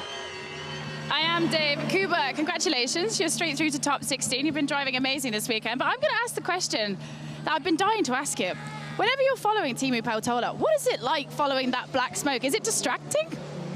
For sure, what is strange that the diesel engine is really quiet. When normally we drive with the petrol engines, we hear the opponent behind because the engines are really noisy. And with diesel engine, it's like you don't know what is happening behind. Sometimes better, sometimes worse. Your car seems to be absolutely dialed. Are you enjoying this track? Because you seem to have a real good feel for it. Yeah, I really enjoy here the spectators, and the weather is really, really hard for the cars and for us. In my car, it's around 55 degrees. It's super warm, but we'll try to manage. And now we'll have the night race, which will be, I hope, less warm, but more nice for the spectator to see the flames and everything. Fantastic. Congratulations, Kuba. Thank you. Guys, back to you. Have it, Kuba. He's thinking about us. 55 degrees. 55 degrees. He is in the sauna I was in this morning. That is heavy going on. And I wasn't trying to drive a race car around a technical circuit. I'll tell you what, the human body can only take so much of that. And again, he'll be straight out of that race suit now to try and cool down before his top 16 battle. And of course, temperatures will drop from this is the hottest part of the day. But he's all smiles. Again, like Więcek, gets through the qualifying, looks pretty solid, and he moves it on. Now we move on to our next battle. This one, though. This is the one. This is the one. Connor Shanahan, 2023 Drift Masters champion, goes up against the champion wannabe, Dwayne McKeever. He's had a lot of second and thirds and fourths in this championship for the last couple of years. But if he wants to be champion and he wants to not lose ground to James Dean and Lauri Heinonen, he's got to beat Connor Shanahan here. This is the most important battle of the year for Dwayne McKeever. They said they've turned that car up to 11, over 1,000 horsepower coming out of the RB in that. He said yesterday he was doing qualifying on 30 PSI with hard shocks. He's on full softs and 13 PSI for this battle. He has wound it all up against Shanahan, and this is do or die for Dwayne McKeever's season. Connor Shanahan wants to get back to the top step of the podium. He's in fourth. He's climbing back. This is a big one. Here we go. As into that first corner, Connor Shanahan throws in, and Dwayne McKeever, close transition from McKeever as he almost takes the back bumper off Connor Shanahan's car as they come through there. McKeever shuts down, has an issue, and I cannot believe I'm saying this once again. but McKeever's car just gave way. I'm not sure what happened there. I'm in disbelief. Connor Shanahan will be none the wiser, but Dwayne McKeever was going for it there. Huge chase run. Transition, I want to see, he throws his hands up. And McKeever goes back to the paddock. Well, if McKeever's going back to the pits, that's a problem that he's got 2 minutes to fix. So I've just been told in my headset that if Shanahan wins this battle, if there is something that McKeever can't go straight back to the line, don't forget we have a 2-minute clock. There we go, already started for McKeever because Shanahan is back at the start line, I believe. Yeah, he's in the burnout box, getting that car cooled down, and they're just making sure the car is all right. A little bit of smoke. A lot of been told that a lot of rubber from the track is going underneath the bonnet and hitting the exhaust manifold. So you get a little bit of smoke every now and then from underneath the bonnet. But if Shanahan wins this battle, then he can be in the championship fight heading to Poland. You serious? That's what I've just been told. Are you serious? I'm not doing the maths. I tried doing maths in school and they said, well, I'm glad someone else is, so I wouldn't believe you're a maths idiot, but I'll tell you what, so he's back in the race if he wins this battle. If he wins the battle, he's back in the fight for the championship. I'm not sure whatever's wrong with McKeever's car is going to be fixed here in 2 minutes. Well, I mean, look, the clock's counting down, That was Dave. a big shutdown. We've seen or heard nothing from the McKeever paddock. Now, it could be anything. It could be an ECU cutting the car with so much heat in the car. It could be anything. But I mean, we talk about heat. I just want to clear something up as well, because everyone's going to say, you think it's hot here? What about the Middle East? What about some states in America? For European drifting, this is hot. This is as hot as it's ever been. So let's see if McKeever can make it back. Do we see Dwayne McKeever's car moving towards that burnout box? Right now, I don't see it, and we got 14 seconds on the clock. This would be a heartbreaking end to the championship fight for Dwayne McKeever here. This could be absolute heartbreak for the team because it's happened so many times. And from our perspective, we do not see McKeever's car moving. So I'm being told, Dave, that it could be either a drive shaft or a prop shaft failure in that car. And now they did have a prop shaft fail in practice. They re-welded one, and it could have gone again. And look at Shannon. He doesn't want to win this way. No. Not against a fellow countryman especially, and he will know what this means to Dwayne McKeever as well, because he's been in this position before, Connor Shannon, and I think he was, looks like we are there we go. going to make this one official, not making it back to the start line, not even close to making it out of the pits. Connor Shannon is going to get a bye run here, and back in the championship fight for Connor Shannon, and maybe, McKeever's still in the championship fight, anything can happen, but that is not what he wanted, especially with Lauri Heinonen getting the win. Well, that's what I'm saying, and this is what I think is going on behind the scenes, Dave, now. Everyone's panicking, there's paper getting thrown up in the air and the abacus is out, because I think this has really changed the game for the championship. With Lauri Heinonen and Connor Shanahan now advancing through to the top 16 and McKeever out, that now starts to really mix up the championship. And you know who's smiling? Well, not smiling, because he won't want to see any of his fellow countrymen not do well, but James Dean is in a really good position here now. With Dwayne McKeever out in top 32 and James Dean sitting, well, I mean, he's still going to battle with Kevin Pizzor. I'm just going to put it out there. Kevin Pizzor is the only man here that is willing to lose his entire life and car to beat James Dean at this point. So just... Pizzor said, I still got my car from last year, so hey, if I need to, I'll just drag that one out. Kevin Pizzor is going to come in like a lawn dart into that event. But I'll tell you what, we have that to come, but it's not what we wanted to see from Connor Shanahan, and there's a lot of smoke coming from the back of Connor Shanahan's car as well. So, look, who knows where we go from here? Anything can happen, but not what we want to see is a divided on track. We don't want to see drivers mechanicals knocking them out, and I think if you look at the prop shaft from Dwayne McKeever's car, if that is the issue, that was a quick pit repair yesterday to get him going again, and it's given up just when it matters, and Connor Shannon will get the win and go through. Well, so there we go, we make it official, and word from my ear from our track marshal Marcin and our safety man Maciej Polody, the turbo has just failed on Connor Shanahan's car. You're kidding me. Nope, no, I'm not kidding you, Dave. So now he's in the championship fight, now he needs to fix the turbo. Well, we don't have to speculate, we can go trackside because we got Becky Evans down there. Becky, did his turbo fail, and would it have even lasted 2 runs? I'm just trying to get the information here as well, Dave.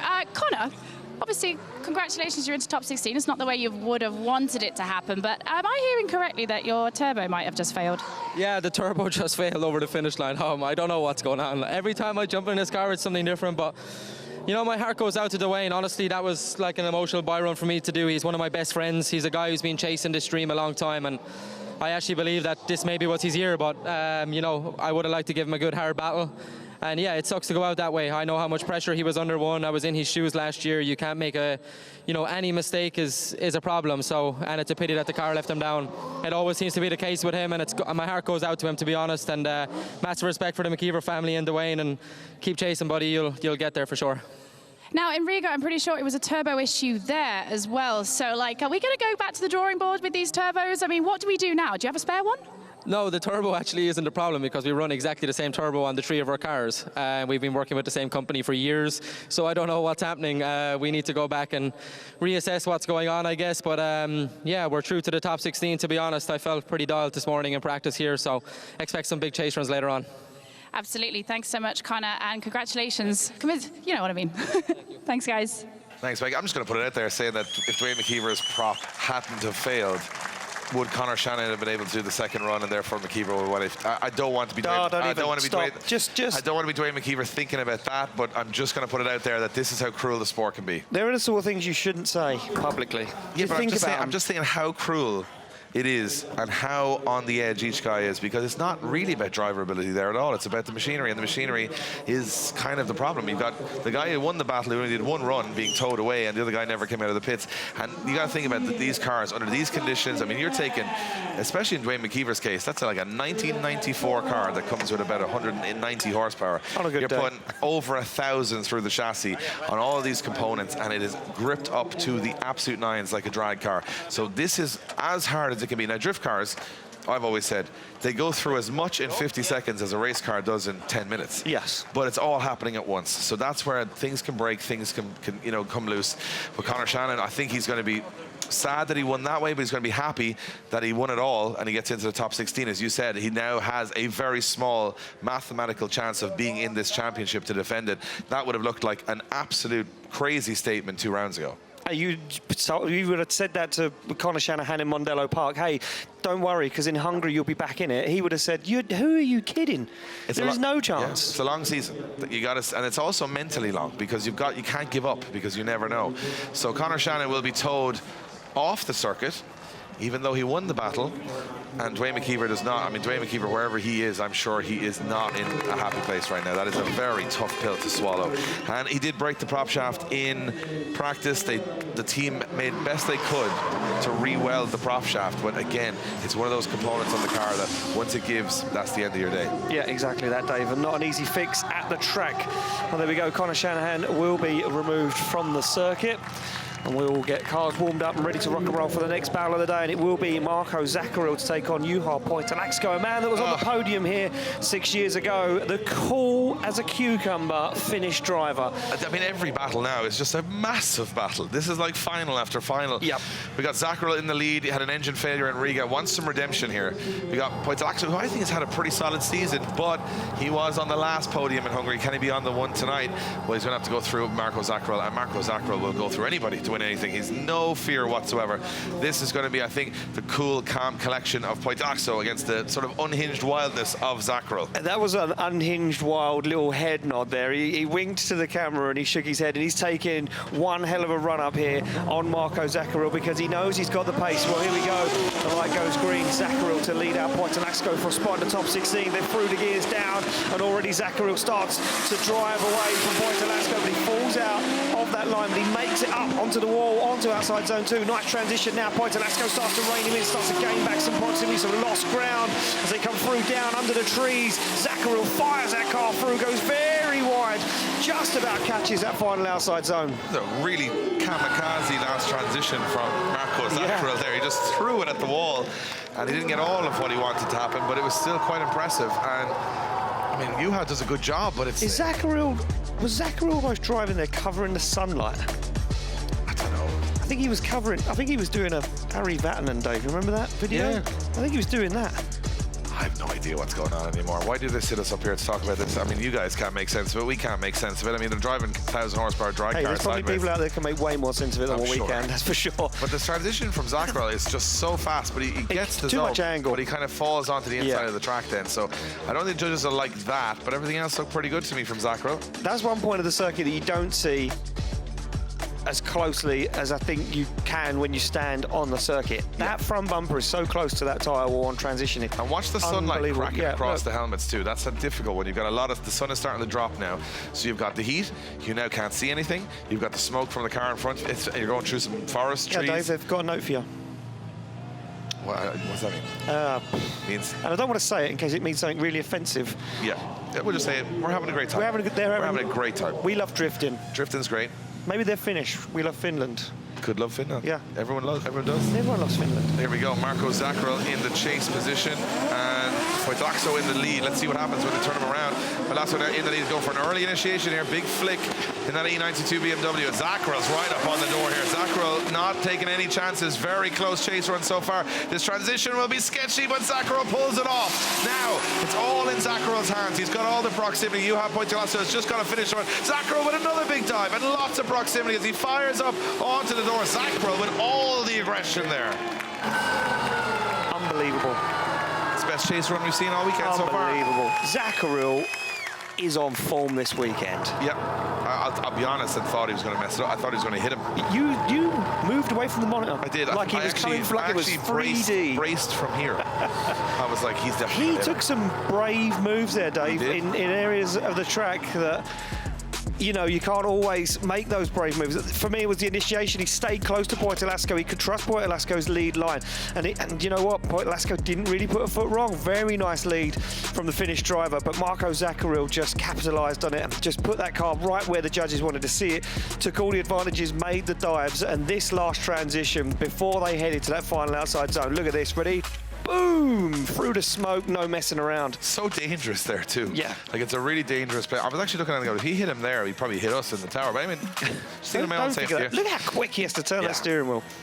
I'll tell you what I was thinking about. Look at that. Look at the proximity. What a shot. I mean, that's the. You might have watched the first couple of battles and wonder, I don't know if this track really works that well. Well, when you got Zaccarel on the case, absolutely.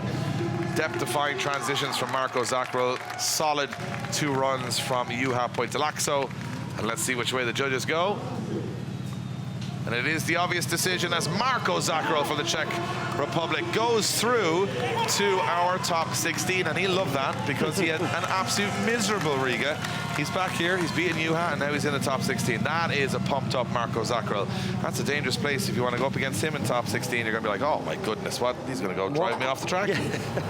What is he going to do next? You know what? We haven't seen a turn of form either from Zaccarel. He's hitting that gear like it owes him money. That gear stick, I don't know what it's done to him, but he is pumped up. Like, yeah, he is gear stick owes him money, Dave. You're right. Yeah. I imagine this is just to get a bit of wind in the hair, to cool down a little bit. Can I have a go at that? We might get a lift around there, will we? Oh, be nice. Here we go, Marco Zaccarel, all smiles, all thumbs up, points at the spotters and said, we did it. We're into the top 16, and you know what? Not an easy task taking down Juha Poitlaxo. He's one of the best in the business. So Juha will be disappointed with that one. I think didn't really take any major risks. And I think at this stage you kind of have to. I think you have to take the risks. If you're not willing to take the risks, I don't think that you're really going to advance through any part of the battle, because without those risks, there's nothing to make the judges really question the decision. No, and we're moving on. Next up, Paweł Korpelinski from Poland, the man who hit the podium in Riga. Can he continue that form going up against Pontus Hartmann, who hit a tyre bale in Riga? Not the podium, but he did do some very good runs over that weekend. I think this has been a really, in my opinion, coming of age season for Pontus Hartmann. He's really improved his style and his driving this year, but he's going up against a man on very good form at the moment in Korpelinski. Korpelinski in practice and qualifying again looked very comfortable, very almost like it's too easy, but then we need that bit of wildness as well, and that's where people can come unraveled. So let's see what happens as they come off the line. It will be Poland versus Sweden. It will be Korpelinski to lead out Pontus Hartmann. Yeah, through the gears. Look at that little jump as Pontus Hartmann goes for big initiation, just doesn't quite pull it off. Korpelinski, textbook as always, that nice lead line opens the door for Pontus Hartmann, but the Swedish driver doesn't take advantage and now starts to let Korpelinski drive away. They come through the alley. Pontus Hartmann goes for it, but Korpelinski's up and gone.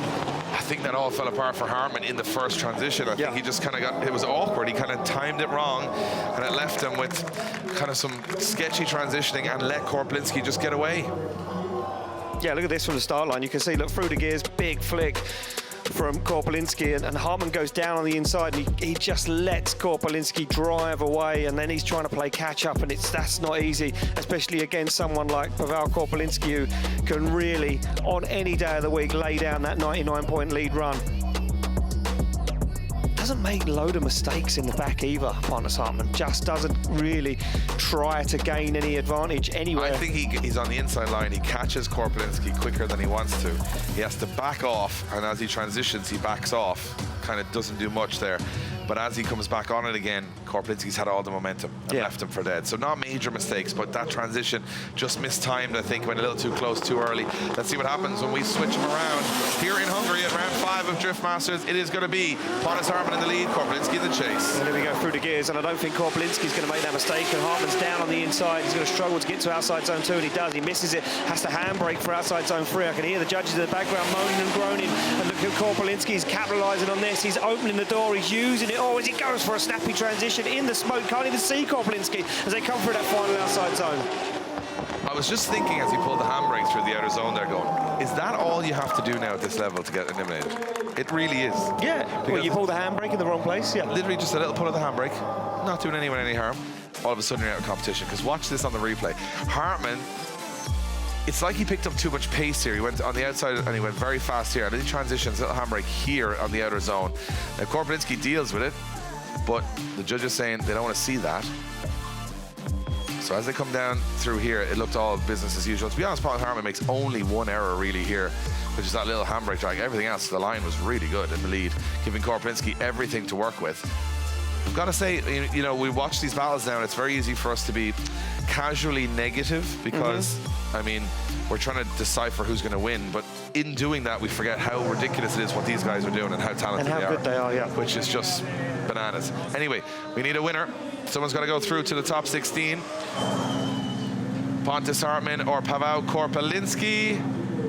And it is going to be Pavel Korpelinski getting the win and going through. He's on a bit of form now, you know, Korpelinski on the podium. Yeah, they taste their champagne, Dave, and then they don't want to stop drinking. And as we said, we never informed them they can buy it in a shop. They only get it at the podium.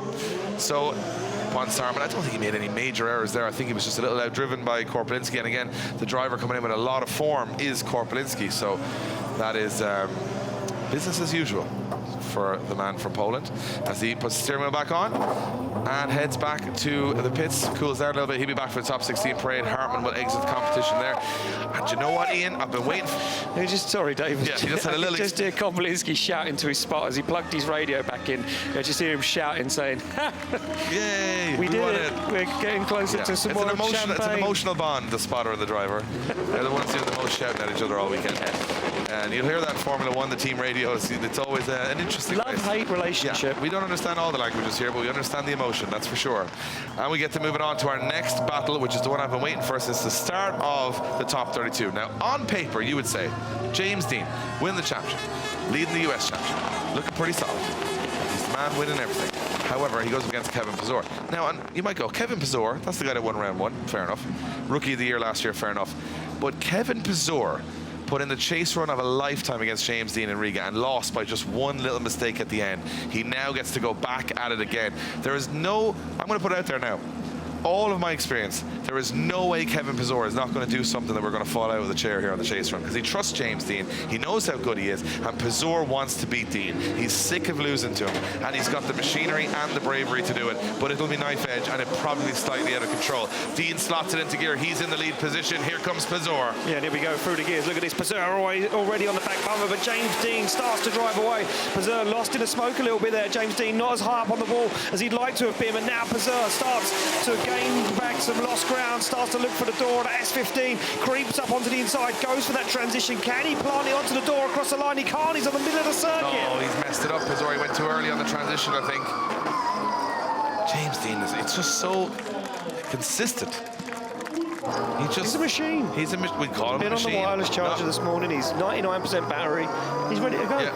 He's got the new firmware update for Hungary. Yeah. I'll tell you what, the thing about James Dean amazes me is that he just has the same run every time. I don't even know how he does that. I think Dean wanted to be higher here. I mean, he was left foot braking to push himself higher, but he was already way in outside zone 2. Pizor is trying to make those dives. He's doing everything he can, but he just doesn't seem to have the pace. And when he comes here, I'm thinking, right, this is the time he'll start turning the screw. But as he gets to this transition, I think he delays this transition too late. Yeah, it is way too late. Yeah, and then he's on the inside of the track. So he gets caught on the inside. He needed to time that a little bit better. And similar to Riga, it's the last transition on the course that lets Dean get the big advantage. Take nothing away from James Dean. I mean, we never can. No. He has all the trophies. He can't take any of them. So he's in a situation now where if he puts in a solid chase run on Kevin Pizor will put a good lead run in now here, I think. So Dean has got to turn it up. There is good proximity from Pizor. Dean cannot relax here. He's got to go for it. Yeah, he can't let Pizor drive away from this one. And Pizor already is starting to drive away from this one as Pizor looks like maybe he has got all the grip. Nice line so far, though, on outside zone 2. As Dean now starts to get himself back into the mix. Into the wall they go, and that was dangerous from Kevin Pizor, but he makes it work. They come through into the outside zone, and Dean planted. Oh, but Dean shuts it down. Dean shuts it down, and Kevin Pizor drives away with it. I do not believe what I'm seeing on my screen right now. James Dean's car shut off in the exact same place that Dwayne McKeever's did. Two championship contenders out in top 32 in the same place on the same track. Well, you see that thing with the championship on it? The table? Someone has just set fire to it over there in a steel bin because all of that paperwork makes no difference anymore. And I'll tell you who's smiling right now. Lauri Heinonen. And I'll tell you who else is smiling right now. Connor Shanahan. I'll tell you who's not smiling right now is James Dean. No, he's still got a smile on his face. He's all right. He's happy. That's not what James... I mean, James Dean had that battle pretty much won to that point of the run, which is very harsh to say on Kevin Pizor. But yeah, hey, don't I'm just saying. Be that guy, Dave. You watched what I watched. Yeah, I watched what you watched. The proximity. He was looking like he was just going to finish that in a formality, and the car shut down. Pizor is like, I don't want to win that way. I don't want to win that way. But I think we've said it before, and I think we're going to say it many, many times over coming years that is going to be the tail of the tape for a lot of things because the cars go through so much throughout the course of a year. The drivers and the machinery are tested to the limit, and I think that is what is going to happen, especially this late in the season. It's round 5. We are 3 weeks away from Poland, the final. Cars have been tested and pushed and used within an inch of their life, and now things start to fail. I'm not sure what happened on James Dean's car, but he can't even get back to the decision. So that's a big shut-off. So I'm hearing it's potentially a drive shaft issue on James Dean's car. I'm sure we'll find out from... The one thing is, no matter how much we talk about James Dean and what he's achieved in the sport, nobody is harsher on themselves than James Dean. Oh, no. He is win or nothing. And it's worked for him, but when he is taken out of, I think even a driver error is fine, but when he's taken out of competition by his own machinery, and let's be honest, it very rarely happens, it's going to be devastating for him. Our leader in the championship is out in top 32 as Kevin Pizor from Estonia gets the win finally over James Dean, but not the way he would have wanted. And Pizor, the rookie of the year, moves forward.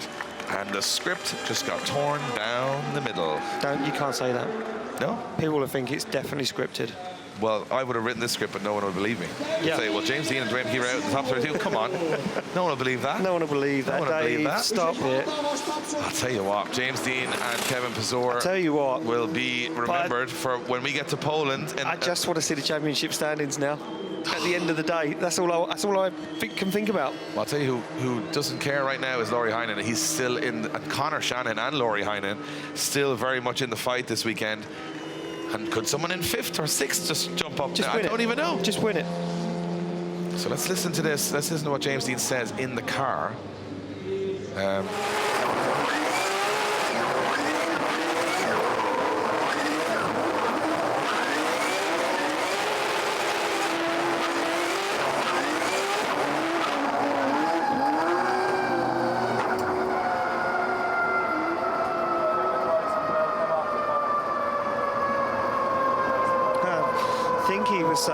I think he said the drive shaft went. Something went anyway, but it doesn't matter. We're moving on. I mean, it does matter for James Dean, but it doesn't matter for the show because the show rolls on. Oh, there we go. There he is, back in the paddock, Dave. Now, checking the front of the car. Camera. Look, shades on. He's still cool as hell, and he's still smiling. He's still got a smile on his face because he is at a drift event. He is happy. Yeah, well. Right, listen. He's still the championship leader for now. This is a battle that just could end up with body panels everywhere. It is the Norwegian I'm sledgehammer. looking forward to this. Two good friends. Two guys that have wowed us in I call them the highlight reels. The highlight reels. If they had a band, they'd be called the highlight. It'd be Tor Kavia, Oren Nielsen, and Max Heidrich. Yeah, the highlight reels. The highlight Here guys. we go. Kavia and Nielsen in the lead. Kavia looking for that big wild style through the run. Oren Nielsen hit the podium in Ireland, but hasn't replicated it since. This is going to be big. This is going to be a good one. I tell you what, though, for me, Kavia wants a podium. He's hungry for a podium, and he said to me in Riga, I need to get a podium under my belt this year. Well, he's through the gears, through the chicane, down they come. Oren Nielsen to give him a chase. Big flick, a big initiation from Kavia. But look at this, Oren Nielsen already tagging on the rear wheel. They go side by side on that transition, and Oren Nielsen will not let Kavia get away as he shallops up the angle. They come through, down the alley, full tilt as Nielsen goes for a big dive onto the door. Wheel to wheel as they cross the line. Oh my goodness. Oh my goodness. Oren Nielsen found places to be close where no one else has. The transition? Are you serious? That was phenomenal. Got to give it to Kavia. Excellent lead run. Oh, incredible. I think he got a bump on the first corner and just kept going. Let's look at this one again. Do they make contact on the first corner? Because it looked to me like Oren Nielsen was so close. I'm still baffled by Nielsen's proximity and angle on outside zone 2. Watch this. It here. Does he make it? No. That is... Oh, my goodness. Stop it, and then Oren. boom. And then he goes down the inside, Dave, and says, hey, buddy, look at this. He could have leant out and checked the oil on the engine. All right, if I was Tor Arne-Kivia's spotter right now, I'd be saying, Tor, it's time to bring out the sledgehammer. You're going to have to be very close. You're going to have to... I think Kavia's had a tough run of it. Every top 32 battle he's had this year has been someone who's absolutely on it. God, look at that shot. Oren Nielsen could do no more. That is absolutely beautiful.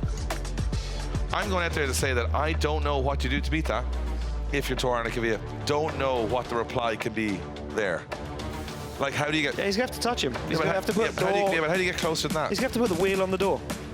And our cameraman overheating on the start line. There's men getting naked in the commentary tower. It's all going on. It's all going off here in Hungary. You don't even want to know. You don't even want to know. So here we go. It is going to be Tor Arne-Kivia in the chase position. He's just got to smash Oren Nielsen to pieces here now if he wants to win this. I tell you what's going to happen. They're going to trade paint. Yeah, orange and pink. Look at Tor Arne-Kivia, quite calm in the car. That's not going to be the case in about 15 seconds time. Here we go, Oren Nielsen. We know Oren can put down a great lead run. So this is where Tor Arne-Kivia is going to trust a big run up from Tor Arne-Kivia. Kavia was the higher qualifier here, Dave, don't forget. Yeah, but Kavia now knows he's got to take a run out of here. He's got to be close from the moment of initiation. Here we go. Yeah, through the years, look at this. Oh, Kavia already on the back bumper. Big initiation from Nielsen. But look at Kavia. I think he's closer than what Nielsen was. They're both into the wall. Oh, Kavia takes a back bumper off of Nielsen's car. Are you serious? They go door to door through the outside zone now. Kavia closer than Nielsen. He's going to risk it all again. Can he glue it to the door across the line? Of course he can. Wow. Pack it up. Pack it all up. The show's done. It's all done. Judges, pack it up. Finished. It's all over. It's finished. Start pulling down the banners. Take the screens down. Sorry, folks. That's the end of the show. Thanks for watching. You've seen it all. Downhill from here. What a chase run from Tor Arne-Kivia. That guy's just stolen the piece that came off the car. Someone apprehend him. Hey, do you want to go back on what you said? What more do you do? I tell you what, you just remove one piece of body kit and say, I'm not going to upset his line. I'm just going to take the bumper off. That was ridiculous. Look at this. And look at both into that outside zone, both into the wall. Kavia was nearly in the wall. And then, ready? I'll have that. And then he goes, nah, I don't actually want it. He carries the bumper for a clip and then says, nah. We've not seen... Look at that. We've he not takes the seen bumper and then goes, goodbye. 2 cars in outside zone 2 before. Ah, that's ridiculous. These two guys. Oh, my God. Oh, the police have just arrived, Ian. Yeah, it's been a robbery. Yep, someone just stole the show. That guy pointing, he's like, forget filming. Did you see that? That was ridiculous. That's why I love Drift Masters, right there. Oren Nielsen, Tor Arne-Kivia, just a casual top 32 battle. Probably one of the best battles I've seen all year. That was ridiculous. Oh, God. And they'll feel the buzz of that. They'll know that was absolutely everything. There's nothing left between the two of them. I don't think either of them could have done more. And even if whoever loses, there's no shame in that. No. There's nothing more you could have done. So, I can tell you this is going to be a deliberation here. This was very, very close. Kvyat and Nielsen. Who is going to get the win and go through to the top 16? That could have been the final. I've been happy with that as the final. Look at that, it's nervous. It's a nervous way. It's nervous for everyone. Whatever happens, Norway's winning. Or Nielsen's like, is it me? Is it not? Or Nielsen and Torarni Kvyat who's going through. Torarni Kvyat gets the win and goes through to the top 16, and he's earned it. He's earned it with the closer proximity throughout the whole run, and I don't think we have physical proof of that he was closer. He got the bumper, collected his Pokemon card around the track, and I'll tell you what, he threw the kitchen sink, cabinets, tumble dryer, the whole lot. And look, or Nielsen there. He's had a... We're going to go down to the pits. We need to get a little update because we did not know what happened, James Dean. Becky, you're down with James Dean. What happened? Shut down on the track, shake of the head. We know no more. Tell us. James Dean, not the top 32 that you wanted by any stretch. Now, there's a lot of speculation as to what happened. Some people are saying drive shafts, prop shafts. What is it? I mean, you're shaking some. Okay, you can tell me. Okay, so this track is particularly bad with big chunks of rubber on the track. And unfortunately, my front tire picked up a big lump of rubber. It threw it towards my fan belt, which then knocked off my dry sump belt. So engine lost oil pressure. Luckily, the ECU master setup, we had an engine cut, so I think the engine is still okay. So it cut all the power, saved the motor, but out in top 32. And I was, after getting really comfortable with the track, I felt like we were in a good battle. I felt like we had a strong lead. And it is what it is, you know what I mean? I wasn't supposed to be here anyway. You know, we came here because we were doing better than we expected. And I'm thankful for the year that we've been having. And now I'm just going to set my sights firmly on Formula Drift next weekend. That's the championship I really want with the RTR Mustang. Winning in that car would be amazing. So fingers crossed we have better luck for that. And best of luck to Lauri. You know, he deserves it, I think. And we're still coming to Poland, don't forget about that. But not the way we probably might have been if this didn't happen. It is what it is. Well, you think you know drifting, and then it throws up a situation like that. It's ever so unpredictable. Yeah, you know, it's motorsport. Like, this car has been absolutely killing it every single lap we've done this year, and this is the first issue we've had in the entire season between Oman and here. The only thing that usually stops this car is a crash. So very thankful to my amazing team, the lads, Michael, Mikey, Chris, my brothers and everyone at D&M Sport. To build such a high-level car that keeps on going is amazing, and it's just a little unlucky situation, but this is motorsport. Thank you so much. Sorry about that, James Dean. Guys, it is what it is. It is, and very much what it is. Well, I'll tell you what. Yeah. I mean, that's the most random thing ever. I mean, we thought it was prop shaft, drive shaft. Turns out a bit of rubber knocks off a belt, and he loses all power because his dry sump belt comes off, and that all makes sense. However, James Dean is a machine. I'll tell you what, he's not a counter machine. Because if Lauri Heinonen goes out in top 16, this game is still all over. You know, wide open again, but James Dean still the leader at the moment. But we move it along to a little bit of an interesting one here between Clint Van Oort and Conor Falvey. They were having some fun in the pits earlier on, winding each other up about this one. They were in point saying that Clint Van Oort and Conor Falvey were saying, this is our time. We're going to go out there. They said, heads up, straight up. Door on door. That's what they said. Yeah. No games, just go for it. Conor Falvey, youngest driver on the grid, 16 years of age. A current Rookie of the Year leader. We're going to miss Clint Van Oort coming off a win in Germany last weekend. So a lot of momentum going into this battle between Clint Van Oort and Conor Falvey. Yeah, look at this. Clint Van Oort already straight up on that high line. And forget he was banging out some incredible runs yesterday and this morning, but he can't shake Conor Falvey at the moment. Falvey giving him a good fight, but not as deep into that outside zone as what Clint Van Oort would like to be. And Clint Van Oort now falls off that qualifying line. Falvey takes that advantage and creeps up onto the door. Yeah, a couple of mistakes creeping in there from both drivers over the run, and again, I think it was a little bit of overdriving, you know, trying to be too speedy, too quick on the dives too. We'll break it down on the replay, but two guys in great form this year representing Holland and Ireland. Clint with an excellent entry, really wide to the edge of the track, and Conor Falvey, see the wheel come clean off the ground from Conor Falvey's car, that much grip dialed in. Now this for me is, does Clint make this outer zone? Just makes it just about. Conor Falvey then, this is where he makes a little bit of an error. He goes a little too soon on the transition and starts to wash a little bit here. Doesn't get, Clint Van Oort just tips that edge of the zone, and it's not so bad. I mean, Clint could have been a little closer in the zones. Connor could have been a little closer on the door, but it's hard. It's tit for tat. I think, to be honest, Dave, when you look at Connor Falvey, the way he's had to adapt to that line, because you can see where his transitions are and where, as outside zone 2, you can see Connor Falvey had to correct because he assumed that Clint Van Oort would have been higher on the outside zone, and he wasn't. And Connor Falvey did a good job there to adjust to that. I think Clint Van Oort's going to have to go for it here in the chase position. So here's what we need. We need Connor Falvey with a better lead run, and we need Clint Van Oort with a better chase run, and then we're back to even Stevens again. That's where it is. So Clint Van Oort in the chase, Connor Falvey in the lead as they come off the line. This is a big run for both of these guys here as they try and make it through to the top 16. Into the gears, into the sunset they go. Yeah, the young rookie fires in, and that S15 almost lifts a wheel on initiation, fires through, and look at this. From Connor Falvey deeper into the zones, and Clint Van Oort. Now Clint Van Oort starts to lose some ground as Falvey goes wide, pushes too wide, stays wide though, looks for the outside zone. Clint Van Oort, no answer at the moment as Connor Falvey puts foot to the floor, deep in the outside zone, and then Clint Van Oort finds the rear wheel. Yeah, it's another one that just, it's not perfect either side either.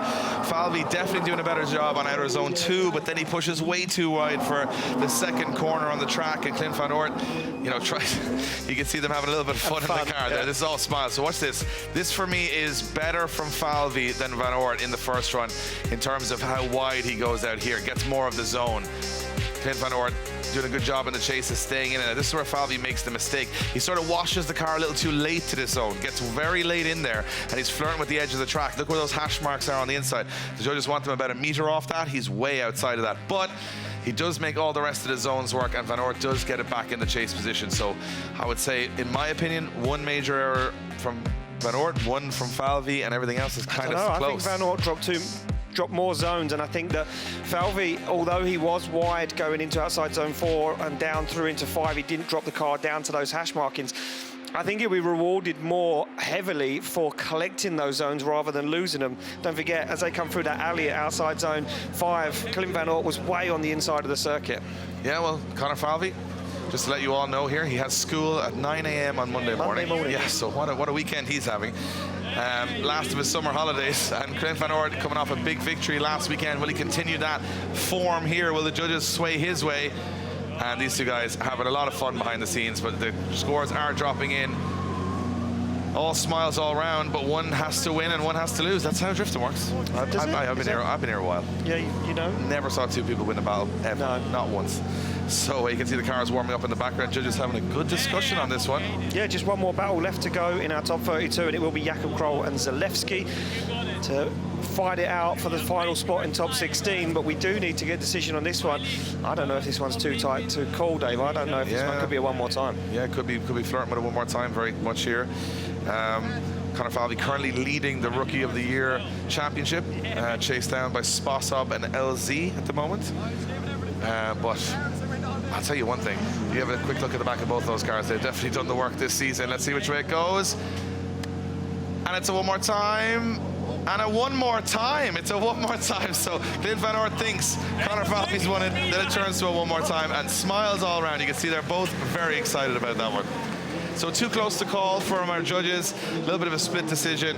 And we'll move on to our last battle of the day. Just to quickly come back to you, Vernon. A little argument from you guys, but one more time, probably the right call there. We would agree.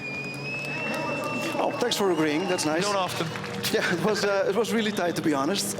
We really dissected step by step. We both saw some mistakes in the lead run, some minor errors because of it in chase run, so we had to see it one more time. Thank you, Vernon. I mean, like, as I said, you saw that there was mistakes, there was zones missed from both drivers. I think, you know what, both drivers have a lot more potential to give us a better battle. Oh, 100%. And I think that's a good thing about it. Yeah. There we are, look at us. Oh, yeah, look, there we are.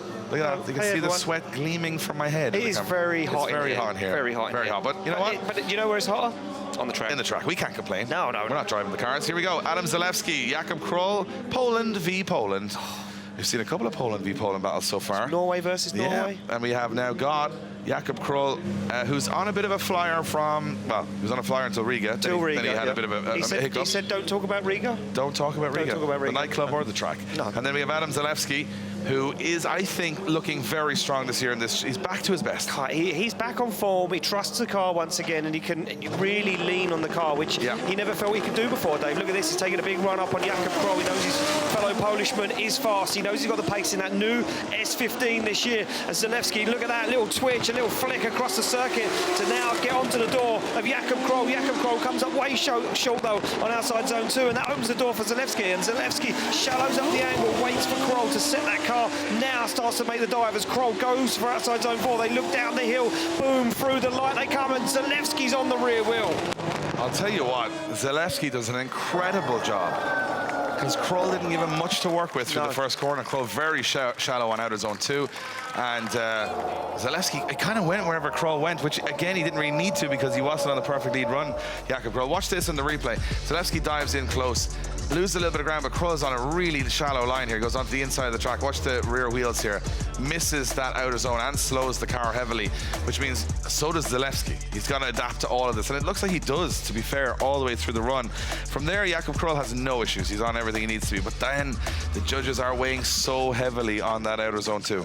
Yeah, they certainly are, and it was a big point that they weighed on yesterday in qualifying, and they're still weighing on that heavily now in top 32 battles, because the lead car needs to be on that perfect lead line. And look at this, a start line Marshall Martin being doused in water. He is that hot out there on track. He's getting a full valet. He's getting a full valet? Full valet there. Full valet. He's getting a drive-through car wash. He's good. He's back. He's back. He's back. He's all right. Recharged, ready to go. Exactly. So we will have a couple more runs here in our top 32. We got Jakub Kroll and Zalewski. We'll go back to it one more time between Van Oort and Falvey. And then Zalewski's now in the lead position. I think this is in his hands now. I think for me, Zalewski, a lead run here. We know he could do it. If he does a solid lead run here, what can Kroll really do? He's missed the zone in his lead. He's not given him a good enough lead to chase. This is for Zalewski to lose for me from here. Let's see if he can hold it on. Marcin, he's doused himself. Now he's dousing all the radiators and all the intercoolers and probably everything that's moving by. Anything. Just cool everything down. So let's see which way it goes. Zalewski is in the lead position, and from this perspective, he's got to pretend there is no chase car. He's got to pretend that he's the only car on the track and just do a 90-plus run. Okay, so just hearing that Zalewski's car is incredibly hot, and they are trying to get that car back down to a stable temperature before he can run. He is on the start line, so we will give him a few moments just to try and cool that car down. And it looks like he is ready to rock and roll. Yeah, there we go. Our start line Marshall Martin moves away from the cars. Jakub Kroll slams the door, closed that carbon Kevlar door on the S15. They get the thumbs up, ready to rock and roll. Zalewski to lead out Kroll. Kroll really needs to pull something out of the bag. And look at this, nice initiation for Zalewski. Gets it nice and high, up on that bank, looks for outside zone 2, collects it nicely. Kroll up on the inside, transitions way too much angle. He's put himself right on the wrong position of the circuit. Now he needs to work to get back into formation. As Zalewski opens the throttle, starts to drive away, transitions into this final outside zone, and Zalewski is on rails. Yeah, I did exactly what he needed to do. Perfect lead run from Adam Zalewski. Jakub Kroll, he went for it, but he mistimed it, and it actually made it worse. It exaggerated the problem, where he actually ended up on the wrong side of the track, as you mentioned. Zalewski's lead run here is very good.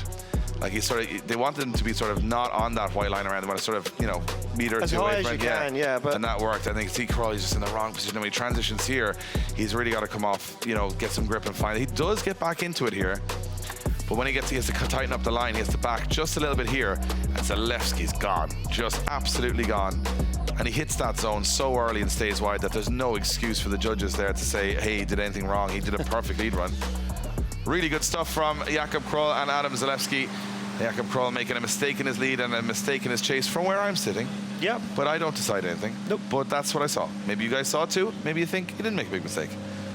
But Adam Zalewski, I think he's going to be confident here. And remember, the spotters are always in the radio, in their headset, saying, not too sure about this, not too sure about that. They're a good judge of what's going to happen next. Well, most of them are drivers, Dave. There you have it, going through to the top 16. Adam Zalewski gets the win and goes through, well deserved. And Jakub Kroll, unfortunately, does not progress this weekend after a very solid start to the season. The last 2 rounds just not going his way. Hopefully, in front of the home audience in Poland, he can pull off a crazy run or 2 and then get himself back up on the top. Or 4. Or 10. Yeah. It's a lot of runs. A lot of runs. Isn't it mad to think that we just started in Spain so many moons ago, but it seems very close, and now we're heading after this towards the big stadium finale. So let's Let's go down to the paddock. We have got Becky Evans, you're down there. A lot of commotion down there, Becky, at the end of our top 32. You're with Connor Falvey, I believe. I'm actually with Connor Shanahan, but Dave, there's not so much commotion. It's all looking very calm in the Shanahan pits right now. Connor, can you give us a quick update? I mean, obviously, it wasn't the battle that you wanted, and then the car has come back in. You were searching for a problem. Have you managed to sort that, and how are you looking for top 16? Yeah, actually turned out to be a very simple problem. Was turbo is good. It just was starting to cause some back pressure, which was dropping oil into the exhaust when the car was after being full load for one run and driving back to the starting line. So, yeah, quite an easy fix. My team and Jeroen from DBM had a quick check over. It's an important weekend for the car to stay trucking now. So, yeah, I'm glad that it was just something small. As I said, it's not the way I wanted to win, for sure. You know, my heart goes out to Dwayne, but unfortunately, I've been in those positions. It's the joys of the game, and I'm sure he'll bounce back, and the race is not over for him yet. I mean, we've got to talk about the competition and the championship right now as, I mean, Dwayne, failure. We've got James with, you know, just something really random. I mean, taking off the dry sump belt there, which means that of all the 3 top contenders ahead of you, there's only Lauri left into the competition, so this could open a door for you. Yeah, I'm trying not to think about it, even though I am, for sure. We done a quick calculation, me and my spotter, when we came in, just to see how far we would be off the race if everything went to plan tonight. But I think even if I won tonight and Lauri got knocked out in top 16, yeah, we probably would be bang smack back in the middle of the race, which is quite crazy. But I'm not sure going to, you know, hyper-focus on that. You know, as I said, this year has been quite stressful for me in many ways, and now I'm just kind of taking it run by run and enjoying the laps in the car. But to be honest, this morning's practice felt very, very good, and yeah, I'm looking forward to it. Everybody's pushing. The level of this championship is honestly bananas right now. Even, yeah, I'm having car problems. We got to win in Riga, but it's cool to step back sometimes and see how much everybody's pushing, and, you know, watching kids like Falvey come through and everybody's just turning the notch. It's pretty impressive to see. Thank you so much, Connor, and good luck in your top 16. So there we go. Thank you, Becky, down there in the paddock, as we await the one more time battle of Clint Van Aert and Connor Falvey, the final battle of our top 32 to get through before we head into this afternoon's top 16 parade and the main show, top 16, where we will go under the lights all the way through to the podium and decide our round 5 winner. Will it be a new driver on the podium, Dave? I have a feeling it could be. Well, it's been a lot of them this year. There's been 4 new drivers. Yeah, and I'll tell you what, it won't be James Dean again. Not new drivers, I mean 4 different winners across. Well, let's look at those winners. The only one that could do it 2 wins is Lauri Heinonen. Yep. And Connor Shanahan. Yeah, sorry, my math is terrible. Your math, yeah. How memories are fried. How do you keep track of this every time? What happened to predictable drifting, where we just came, the same kind of thing happened all the time, hey, and we used to say, sound like we knew what was going on. No one wants to see that. You look at all your stats and you look at all your rankings, and they mean very little. And the cars break down and things happen. And 2 of the top 3 of the championship are out in top 32 at round 5, the penultimate round of the championship. You couldn't predict any of this. No, you can't. You certainly can't. But unpredictable championship with upside down battles, things happening is what we're here for, and that's why we love this championship so much, because if it was predictable, it would be too boring, Dave. It would, no but one also, would want to watch it. You know what I meant by that was, you used to have like 8 drivers that could win the event. Yep. They were like ahead of the rest. Now, anyone can do it. Everyone's you on look the at same Kvyat. level. Kvyat has a pretty, let's say by his standards, poor start to the season. Then he puts in the chase run of the top 32. Whoever's going against him is going to be very, very, very upset with getting that draw, because You've just seen who's against him, haven't you? I did. Don't ruin it. I won't ruin it. You'll see it in top 16. We'll see it at the end. We're going back to the one more time between Clint Van Aert and Connor Falvey, both making mistakes. And I think maybe the occasion getting a little bit, getting to both of them. Now they got to settle it down, and they got to go a little bit smoother, and I think in the chase you got to go a little bit more aggressive. This one is for the last spot in the top 16. Connor Falvey, in his rookie year, goes up against Clint Van Aert. Van Aert's on a stormer this year. Big step up from him in his driving level. The team behind him, they have that car absolutely dialed in. It's been doing more runs than anybody this year, and it's still going. Connor Falvey now will know that what he did wasn't good enough. Clint Van Aert and Connor Falvey will have been told by their teams where they made those mistakes, and now they're going to try and rectify them. This is a big pressure battle for both of these drivers. They want to make that parade. They want to make the main event. Well, they've got the next 2 runs to prove their case. Here we go. Clint Van Aert in the lead, higher qualifier. Yeah, and Clint Van Aert through the gears. Connor Falvey to give him chase. Connor Falvey now a little cleaner on that initiation. Looks for the side of Clint Van Aert. Clint Van Aert nicer on outside zone 2. But look at Connor Falvey, no messing around. Good transition. Lets Clint Van Aert drive away though. Has to shortcut, has to miss that outside zone. As Connor Conor Falvey goes for it now on the transition. Clint Van Aert on an absolute ripper. No mistakes from Clint Van Aert whatsoever. No, much tidier lead run from Clint Van Aert there. Conor Falvey had moments where he got great proximity, but he fell back off again after them. And Clint Van Aert, with all of the mistakes he made on his first battle, he's corrected them all. That's more like the qualifying run we saw from Clint Van Aert last night under the lights. Conor Falvey comes in so fast, he loses the back bumper before he even gets in again into the first corner. And you can see both drivers locking those front brakes as they try and get close. This is where Conor Falvey makes the first dive. Oh, that's close. That is a close one, and maybe scared himself a little bit there and backed off after it, allowing Clint Van Aert to get the pull. And then as they come through here, Conor Falvey tries to get that proximity back. He does make the early dive. This is another brave one, and he gets on the inside of the track. So it looks pretty good, but look at this. Clint Van Aert's line really nice through the end of the course there. So for me, you've got Clint Van Aert with an excellent lead run. You've got Conor Falvey with some moments of progression and moments of proximity, but he does back off here and there. So it's still in the balance. But Clint Van Aert now has to turn the dial, and I'm going to say there is no dial on these cars. If you're watching for the first time, there's no dial on the dash. We say dial, yeah. We say dial. Just turn it to 11. We mean that in all of the figurative way, that he's going to have to make sure that he knows a safe run here is not going to win this battle. No, he's certainly not going to win this battle. He's going to have to be knocking on the door of Conor Falvey, and Conor Falvey knows that he's going to have to lay down an incredible lead run. He knows what Clint Van Aert's just given him. He didn't take advantage of it, and through the gears, they get the green light ready to go. Falvey to lead out Clint Van Aert, the final spot in top 16 away to look at Clint Van Aert, not letting the young gun get away, but he does let him get away. He opens the door now as Conor Falvey fires that car from left to right. Clint Van Aert takes a really shallow line into that zone. Van Aert tags the wall and he upsets the line. Clint Van Aert makes a massive mistake and he's put himself out of the battle as Conor Falvey opens the door and takes a step through. I think Clint Van Aert threw the kitchen sink there, but I think he's hit the wall and he's damaged something. That car definitely didn't behave the way it should have after that wall hit, and I'm wondering, has he bent something on the suspension or something happened? It just sent him in the wrong direction. And again, we said he had to throw everything at him, and once he lost Falvey through the first corner, he kind of kamikazed it, and he just couldn't slow the car down enough. Conor Falvey's car three-wheeled on initiation. He's got that much grip in it. Very nice lead line from Falvey. It could have been doing a little bit more, but splitting hairs here, Dave. After the chase that we said wasn't the greatest from Conor Falvey, he did very, very well. But Clint Van Aert, he's lost in the smoke because he's out of position and tags that wall. Look where he is on the circuit. Look where his line is. He's getting all the smoke straight in his face from the back end of Conor Falvey's car, and he just goes too deep into the wall. Smooshes the back end into the wall, and I don't know if it. You're right. It just upsets the line. He gets lost in the smoke. Smoke, yeah. Once he's behind Falvey's smoke trail, this is a track where you really need to be on the inside to have any visibility. And once he backed into the wall, you can see all the smoke from Conor Falvey's car go over the windscreen. At that point, all the Clint Van Aert can see is just white. Yeah. He doesn't know where he is on the track. So I can imagine that is exactly what happened. One more time battle, last step in the top 16 up for grabs here.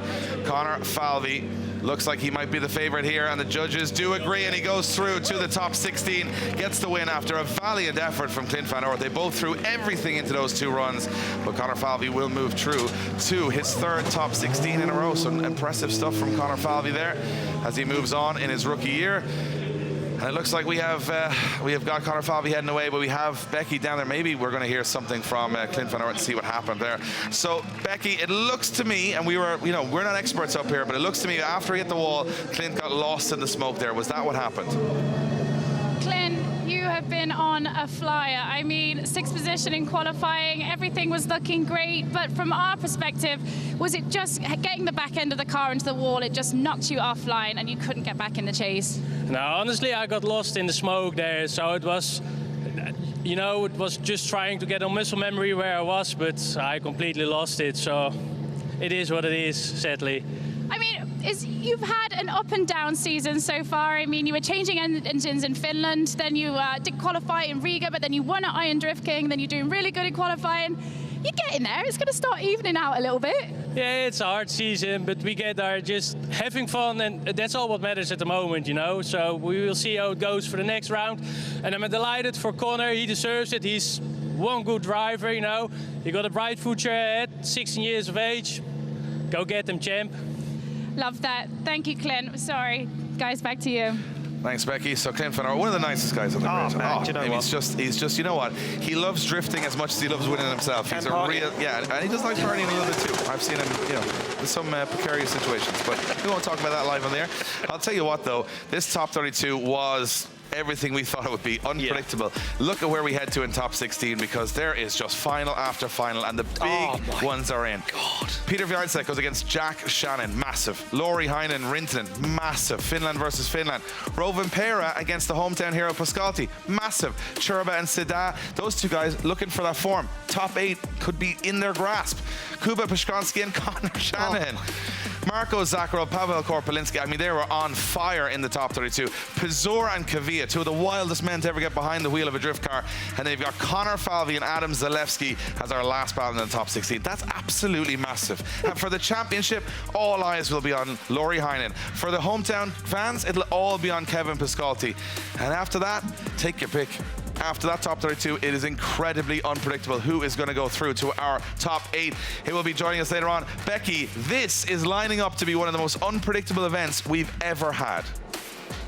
Yes, Dave, you never know what's going to happen at a Drift Masters event, and our top 16 is lined up. And for me, I haven't got a clue what's going to happen. We've got Red Bull versus Red Bull, Finland versus Finland, Ireland versus Poland, and that's all going to be coming up in our top 16 at 7:50 local time. So guys, if you're sat at home watching, make sure you get a cup of tea, strap yourself in, because you're not going to want to miss this. This is round 5, so this is where it all comes down to the line before we go into that big season ender. As I said, 7:50 local time. We'll see you there.